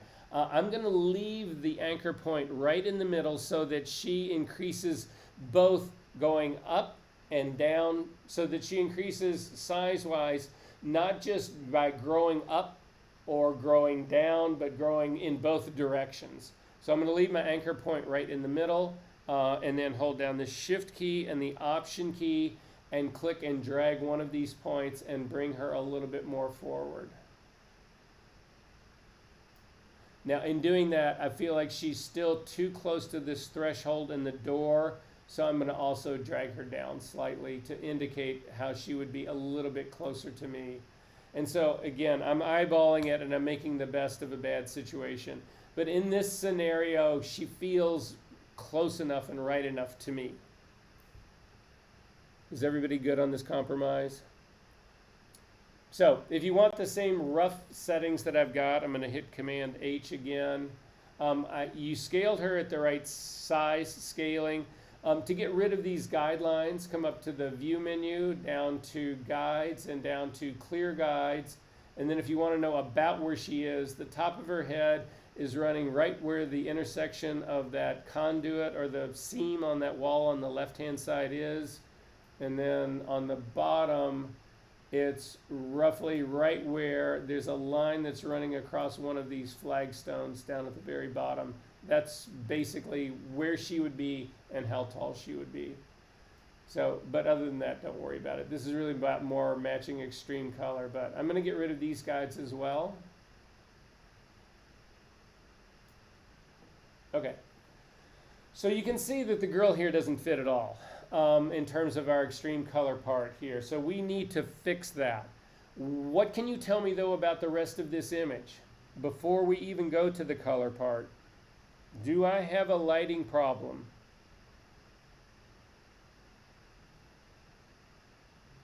Yes. Can you explain how you know that and what it is? The girl's lighter than the scene. Yes? Like the scene's way darker. Oh, way darker. How about the lighting direction? Where is all the light coming from in this background scene? The back. Well, it's coming from behind her, but aren't all the lights on the whole left-hand side of this alley? There's no lights on the right. Correct? Mm-hmm. Right? How about the light on her? Where's the shadow on this girl's arms? Behind.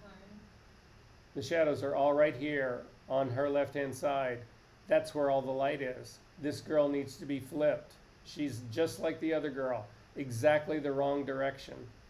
So again, up to the edit menu, down to transform, down to flip horizontal, and already doesn't that look better? Do a Command Z. Look at the difference. It's massive.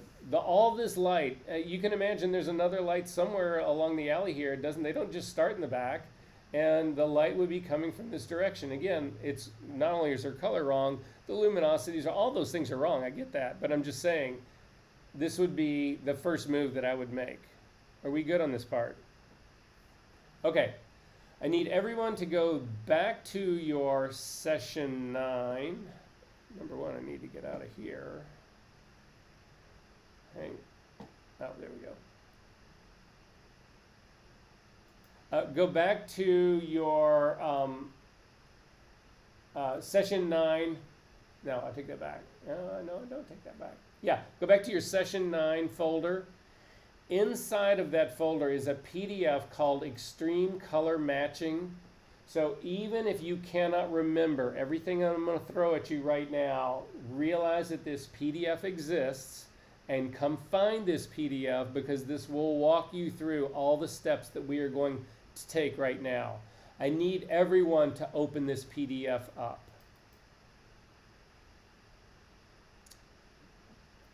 Is there anyone who could not find this PDF? Okay. Go ahead and open it up. The first thing you need to do is if you take a look at it, there's actually 2 methods of doing extreme color matching.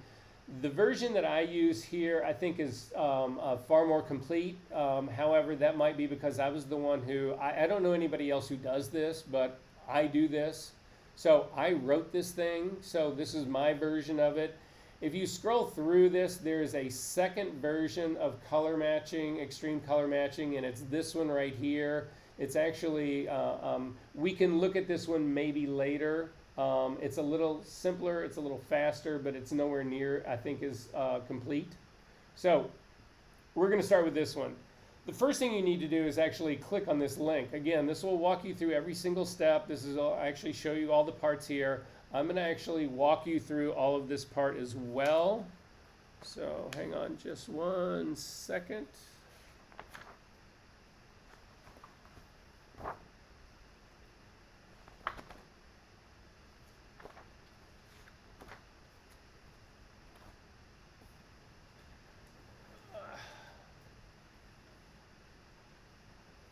Okay, first thing to do is click on this link, this color.adobe.com create color wheel. Go ahead and click on that. This will open up in a browser.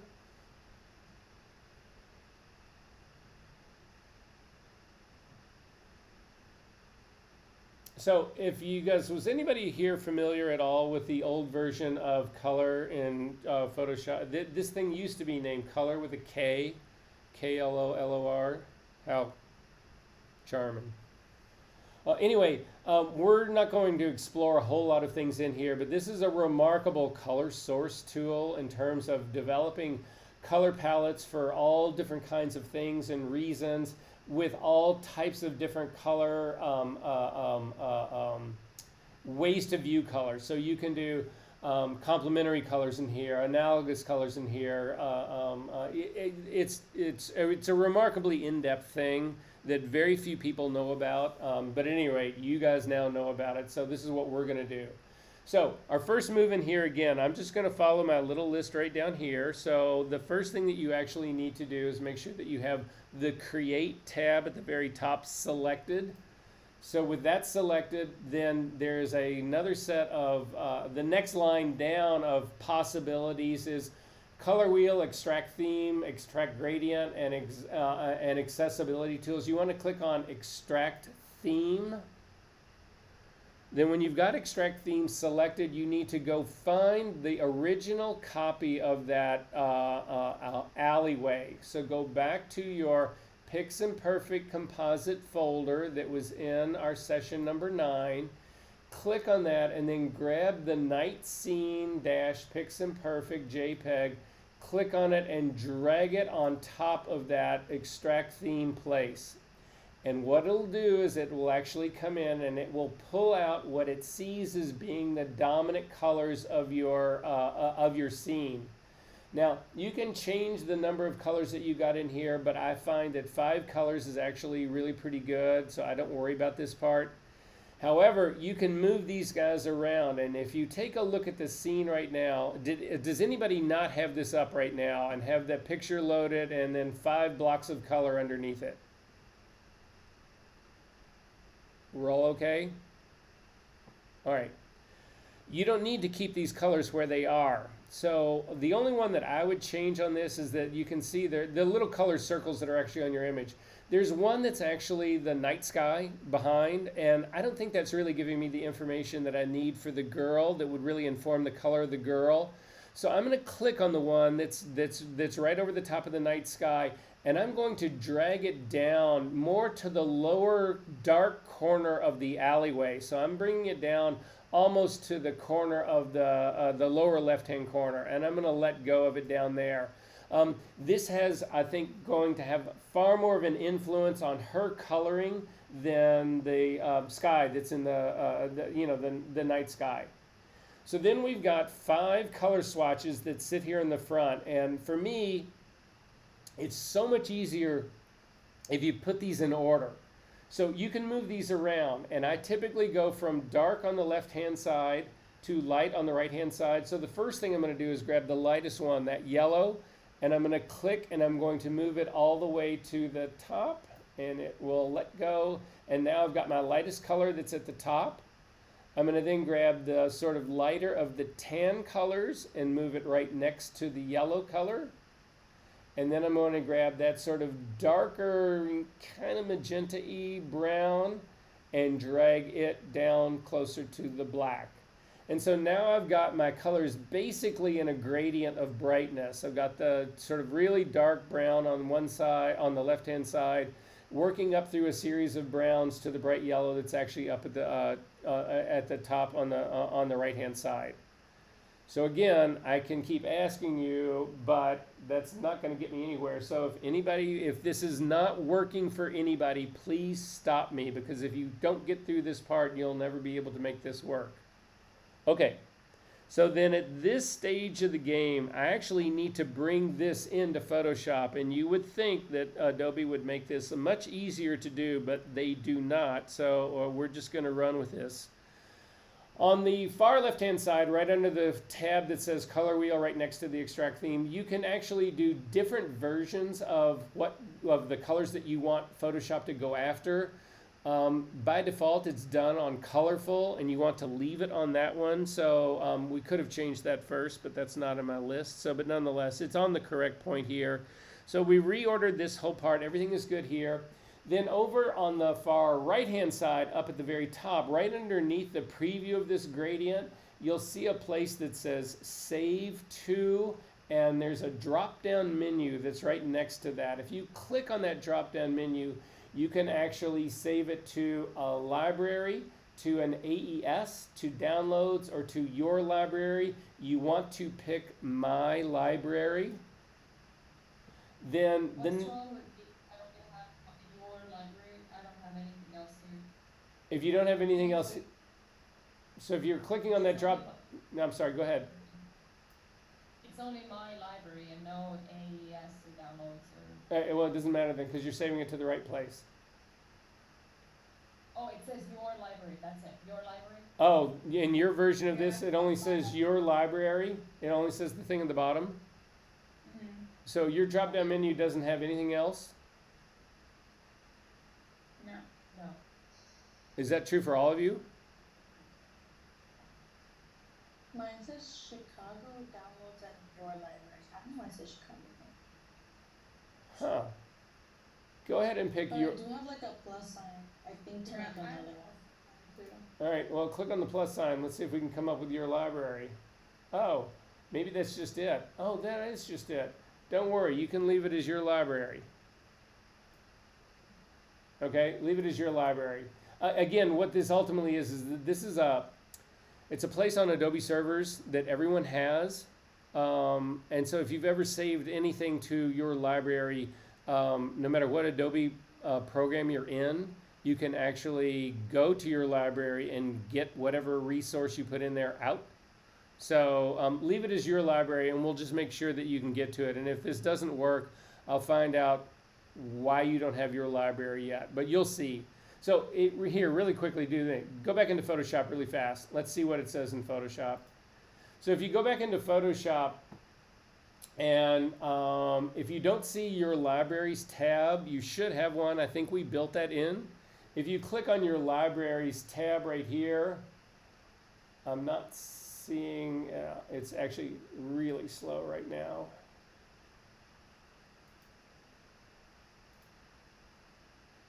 Yeah, mine says My Library up here at the top. Do you have, if you click on libraries, does it show anything? Yeah, it came up.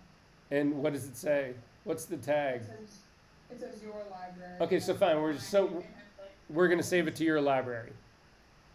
Okay, so back in the Adobe Color place, again, click on that drop-down menu, and for you guys, pick your library. For me, I'm going to leave it as My Library. This may have been updated, but you will see now they'll have a name for this, and it picks up the name. It says the color theme. It builds the name for you, and then it says night scene, whatever, blah, blah, blah, blah, blah. I'm going to actually, you don't need to add anything to yours. I've done this so many times, though, I need to actually make mine somewhat different. So I'm going to do 2023 V2 so that I know which one mine is. And then click on say, hang on one second here. Name it. Yeah, press the save button that's at the very bottom. Okay, are we good? Okay, hopefully we are. Okay, so our next move right now is at the very top along the black line where we started with Create. On the other side of Create is a tab that's a place that you can hide. This is Libraries. Click on Libraries. And in the thing that opens up, you should see your library or My Library in there, one or the other. And if you click the window, the thing that actually opens up, you should see that color swatches that you just saved. Did that work for everyone? So again, libraries up at the top. These are all my different libraries. Click the open window. I clicked mine for my library. Yours would be your library. Could be your library. Did anybody not find this? And it's a preview of it as well with the name. You'll see I did mine version number 2. So you need to then find your theme in here and double click on it. And it'll open up to give you a big version of this.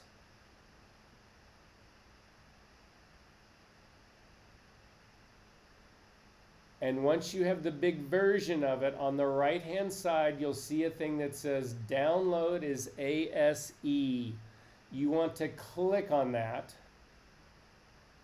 A dialog box is going to open up, and my suggestion for all of these is to actually save them alongside of the file that was used to make it. So click on your, I'm going to go on my, click on your session number 9 folder.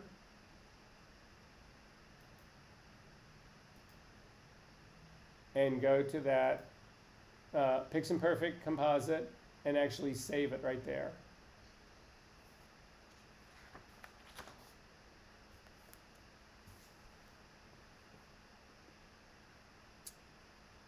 We good?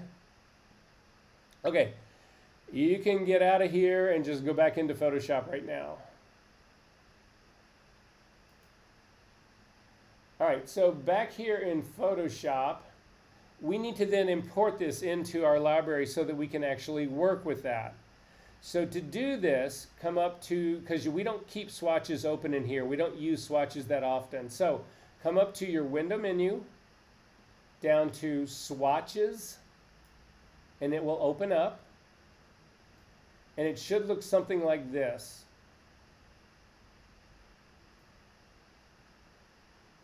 Does anybody not have swatches open? Yes, can you do this one more time? Sure. And you saved it, and how do you get this back?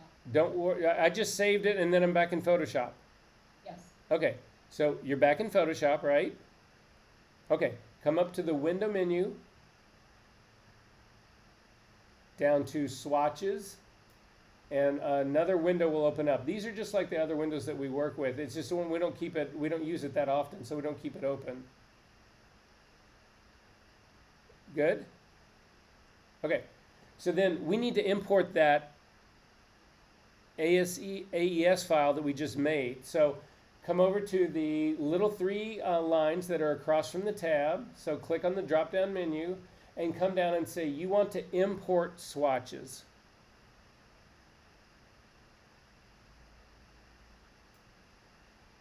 And let go. And a dialog box will open up. And then you need to navigate to that folder where you just saved that file. So again, mine was in my retouching class, in session 9, in the student folder, in the Pixel Perfect composite, and it's right here. It's called, again, the Adobe Color Imperfect, blah, blah, blah, blah, blah, blah, blah, and hit open. So you won't see any immediate change in the swatches panel, but if you scroll all the way down to the bottom, you will actually see folders down in the bottom that actually have these things in it. And I'm just going to pick one because I've done this a million times. But you should see those 5 color swatches at the very bottom of your swatches panel. Does anybody not have those? It won't let me import swatches. It's like grayed out. Yeah, me too. So when you went to so you've got the swatches panel open, right? Mm-hmm. And then you've clicked, hang on one second. I'm going to stop sharing my screen. I need one of you. I'm sorry, I don't know who first said that. So who's having an issue? Me and Liv. I am. So you Liv, you're the first one. So go ahead and share your screen with me. Let me see what you got going. Okay. I gotta do video and I gotta flip it because I am not. Okay. So. Oh, you can share your screen in you can share your screen in Zoom. I look on my phone. Oh, sorry. Yeah. I can't see anything. So it says So no, wait a second, Emily. How about you? I found mine, by the way. I scrolled all the way down, and it's like right there for me. So wait, but Liv, you're saying you didn't get import swatches at all, right? It's there, it's just grayed out. Have you already imported it though? It's like in my library. Here. So wait, are you in that's in Photoshop, right? Yes. All right, and you have your library, right? Yeah. Okay, you can do it from your library as well. Oh, okay. Okay, so as long as you can see it. Everybody else is good though, right? Okay. So we're gonna come back. I know this seems like a lot, but it goes really quickly once you get this down. You need to have these things visible so that we can actually build the color table for it. So come back to your, so you need to have both of them visible. You need to be able to see your swatches and you need to be able to see your layers palette. Click on your layers palette. The girl should be the one on the top. Click on that and then come down and we're going to add an adjustment layer to this. So click on the adjustment layers. Hang on one second.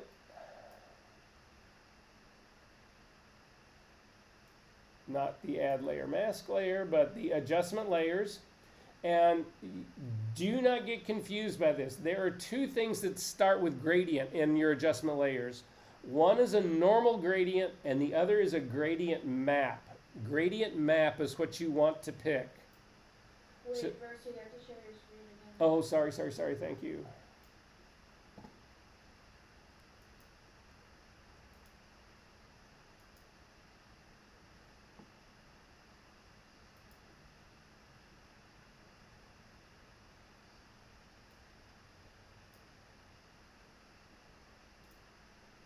Okay, back in Photoshop, I've got my top layer, the layer of the girls selected.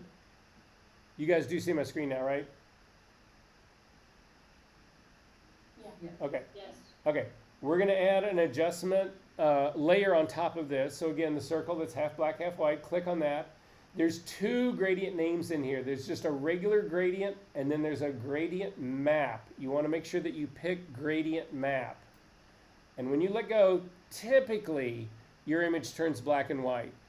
That doesn't matter because we're going to change your entire gradient map, but typically that's what it comes out with. And if it's inverted, none of this matters. And don't worry about any of that. But in your properties panel now, you'll actually see the word that says gradient map, and there is a gradient inside of that gradient map. It's a long bar that'll have a set of tones in it. You need to double click on, or just click on that set of tones. And this will allow us to build a gradient map using the colors that we actually started with. In the colors that we grabbed from that image. The things that the gradient set or the color swatches that we went to all that trouble to build. So if you take a look at your gradient map, and again, it doesn't matter if it's going black to white, green to blue, it does not matter what gradient you've got because we're going to build this one from scratch. So in most cases, you will have the gradient editor will open up, and you will actually have black on one side and white on the other side with two stops. They call them stops at the bottom. What these stops contain is the color that you want your gradient to be. So we're going to start with the black stop all the way on the left-hand side. If yours is some other color, it doesn't matter what color it is. Start with the leftmost stop underneath that gradient in the gradient editor. And if you click on that, you will see that it opens up a color swatch right underneath it. And it's just called color. Does everybody have this? Or anybody not have this? I don't have. I missed the part where you like opened up that box. Okay, fine. Do you have the gradient map? Do you have the gradient map adjustment layer? Yeah. If you look up in your properties panel, there's actually a gradient sitting up in there, right? Yeah. Click on that gradient and it'll open up the gradient editor. Okay, I got it. And then click on the stop that's on the bottom left-hand side. Whatever color it is, doesn't matter. Click on that, and you will get underneath it another color swatch that actually opens up. It's fairly large. If you click on that, it will open up your color picker. and then you go over and you grab the darkest color that we imported that came from that original image. Click on that. It will actually load that color for you in your color picker. Is everybody okay on this? Then the last thing you need to notice here is the brightness level. So you don't need to pick brightness, you just need to know the brightness level. And in my case, mine is 7%. So just, are we good? Yeah. Okay, I'm just going to remember that 7. Click OK, and then in location, in your gradient editor, type in 7. It's brightness. That's what these things are. So that's my darkest color. I'm now going to go after my lightest color. So pick the color stop that's all the way to the right of your gradient editor. Click on that. Your color swatch down in the lower left-hand corner will change to whatever color it is. Click on that. It will actually open up your color picker, and then select that yellow color that we got from the image. Notice the brightness level. Mine is 95, so I'm just going to remember that. Click OK, and then type 95 into the location. So that gives us 2 of our 5 colors. It doesn't really matter where you pick on any of this because the brightness, the location will actually change it. But I'm going to click sort of somewhere closer to the original dark color. I'm just going to put my cursor right underneath the gradient that I'm building and click once, and it will add another color stop. And it adds a color stop with the color that with my highlight color here. I don't care about that. I'm going to then click on the color swatch in the lower left-hand corner to get my color picker, and I'm going to pick the second darkest color from my imported color swatches. I'm going to then notice the brightness level, which is 25%. I'm going to say OK, and then in location, I'm going to type 25. Then I'm going to select somewhere, not select, but go somewhere in the middle of this gradient. Again, you're not selecting on the gradient itself. You're selecting underneath it to add these stops. So I'm going to click somewhere kind of in the middle underneath it. I'm going to then click on my color sample that's in the lower left-hand corner. A color picker will open up, and I'm going to pick the middle of my colors in the color group that I imported. I'm going to notice its location, its brightness is 45. I'm going to say OK and type in 45 for my location. And then I need finally one more of them. I'm going to actually click somewhere between the point that I just made and my lightest color, that yellow. I'm going to click on that. It gives me another color swatch in the lower left-hand corner. I'm going to click on that guy. It opens up a color picker, and I'm going to pick the second to lightest color. It's not the yellow, but the one right next to it. I'm going to notice its location, its brightness, which is 65%. I'm going to say OK to that. And then I'm going to type in 65 as my location. This is now a gradient map that's built on the color tones that we actually had here before. Are we all good? Okay. Does anybody not have this? You can go ahead and say OK to this right now.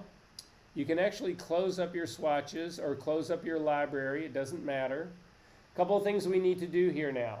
We're almost done. The first thing I need to do is actually clip this layer to the body alone. So hover your cursor right between the gradient map adjustment layer that we made and the body figure. Hold down the Option key and click to clip it so that this gradient map only affects the color of the girl. And then change its blending mode from normal down to color. So this is where I'm at right now in terms of actually doing this part. And then at this stage of the game, I probably would run my check layers.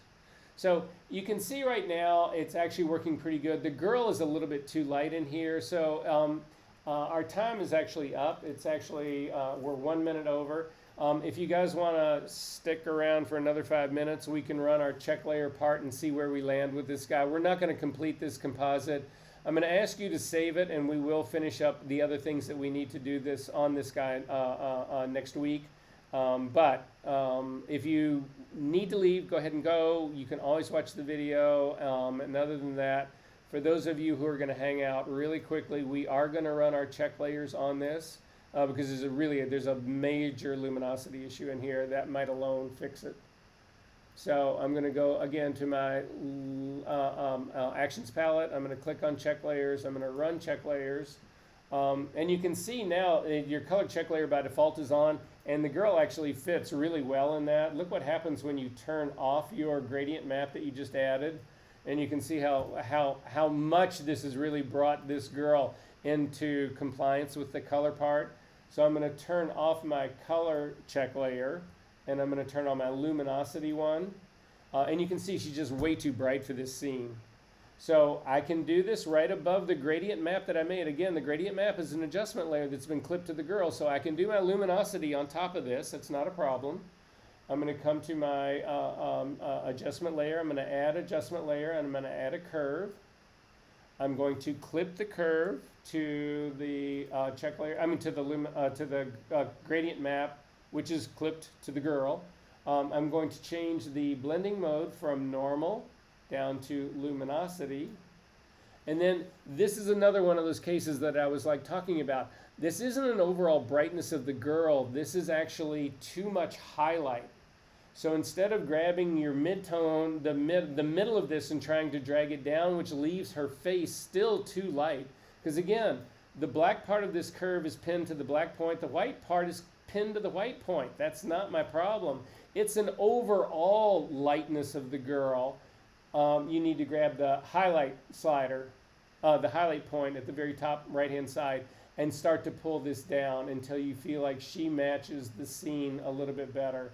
If you want the exact same numbers that I've got are the ones that I'm using right now, I've got an input of 255 and an output of 210, which is a radical correction. And then turn off your luminosity check layer and turn this back on and off. Now, when I turn that on and off, I feel like the girl is, the color's overcorrected. So my probably last move on this is I'm going to go back to my gradient map, and I'm going to simply drop the opacity of it down until I feel like this girl fits more in this space.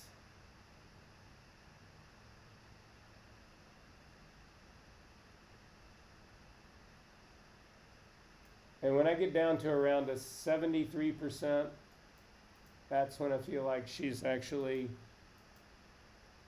fits into this scene better. Let me try it down even a little bit more.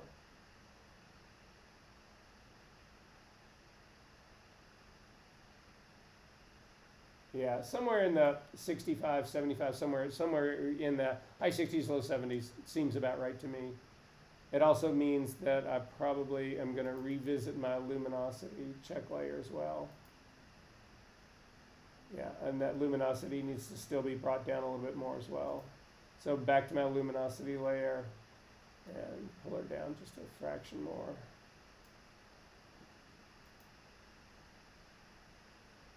And then again, if you actually take a look where we are and where we were, go back to your history, do a snapshot of her. We'll call this final. Not that it's final, temp final. Turn off both of your layers and do another snapshot. I turned off both the gradient map and the luminosity adjustment, and I'll call this wrong. And then go back up to the very top of your history, and this is the difference. And it might have seemed like a ton of work to get there, but I'm telling you guys right now, at the end of the day, this goes really fast. And there you go. Are there questions about this? Okay, I'm going to run this out for another 4 minutes because we are almost complete. We're almost finished with this guy. So we've only got 2 other things to do really fast. So the girl was lit flat, somewhat flat, because the scene, all of our light in our scene here is coming from the top down. So she needs to be darker down at the bottom. So to do that, again, I'm going to still work. I've just got my top luminosity layer, adjustment layer is selected. I'm going to add another one of those. So again, I'm going to add a curve.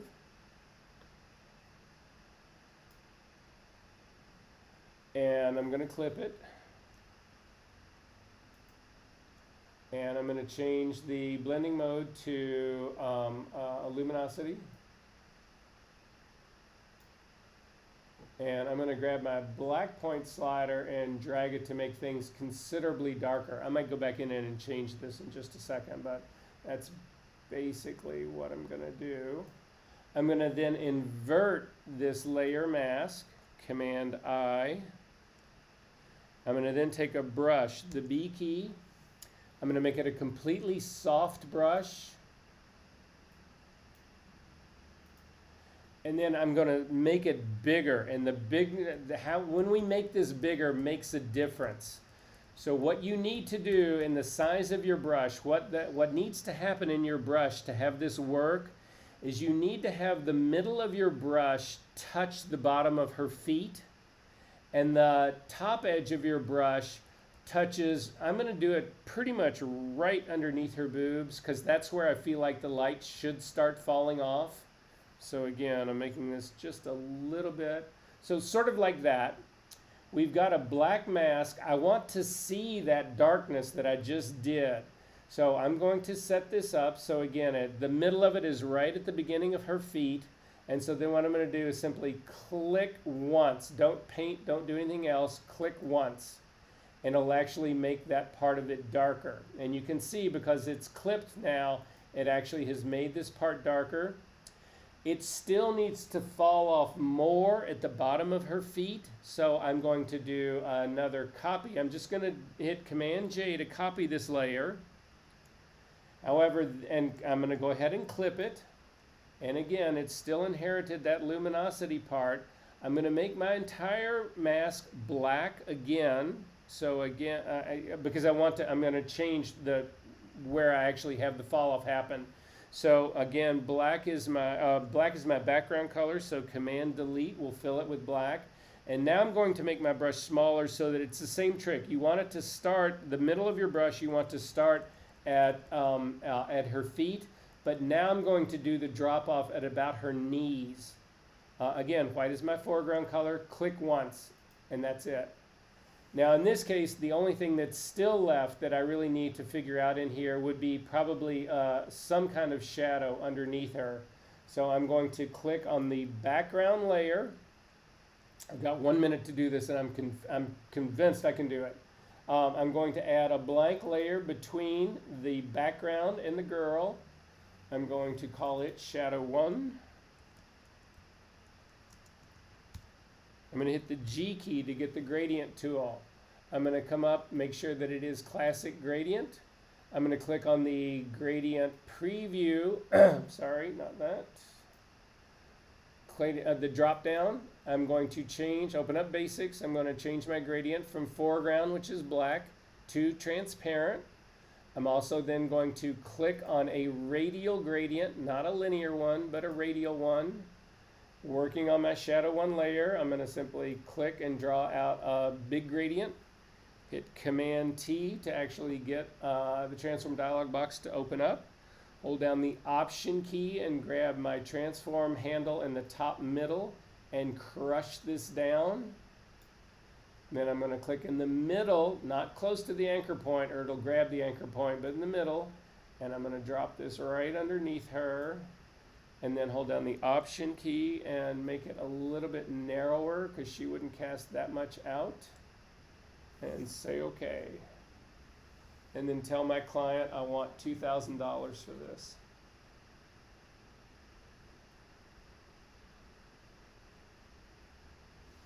Questions?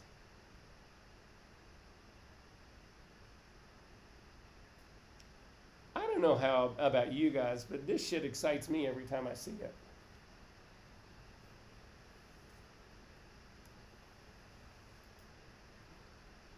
Are we good? Yes. Yes. Great. For those of you who hung, we got through to the very end. I'll get the video up for your homework just really quickly. There's actually a picture of your homework in the assignment. So if we take a look, oh, by the way, this is your last homework assignment, except for your final. So in the assignment, if you take a look at this, you will actually see that there is an image that is nowhere near this smooth, but your job is to make it this smooth. I will show you what the image looks like.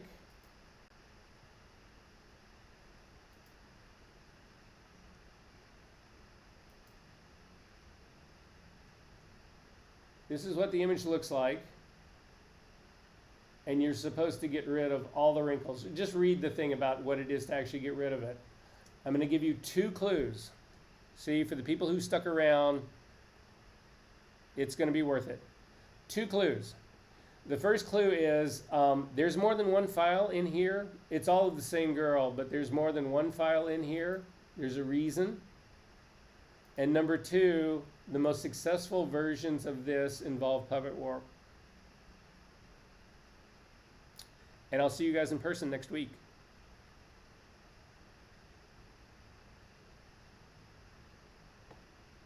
Bye. Alright, thank you. Bye. Sure. Thank you. See ya.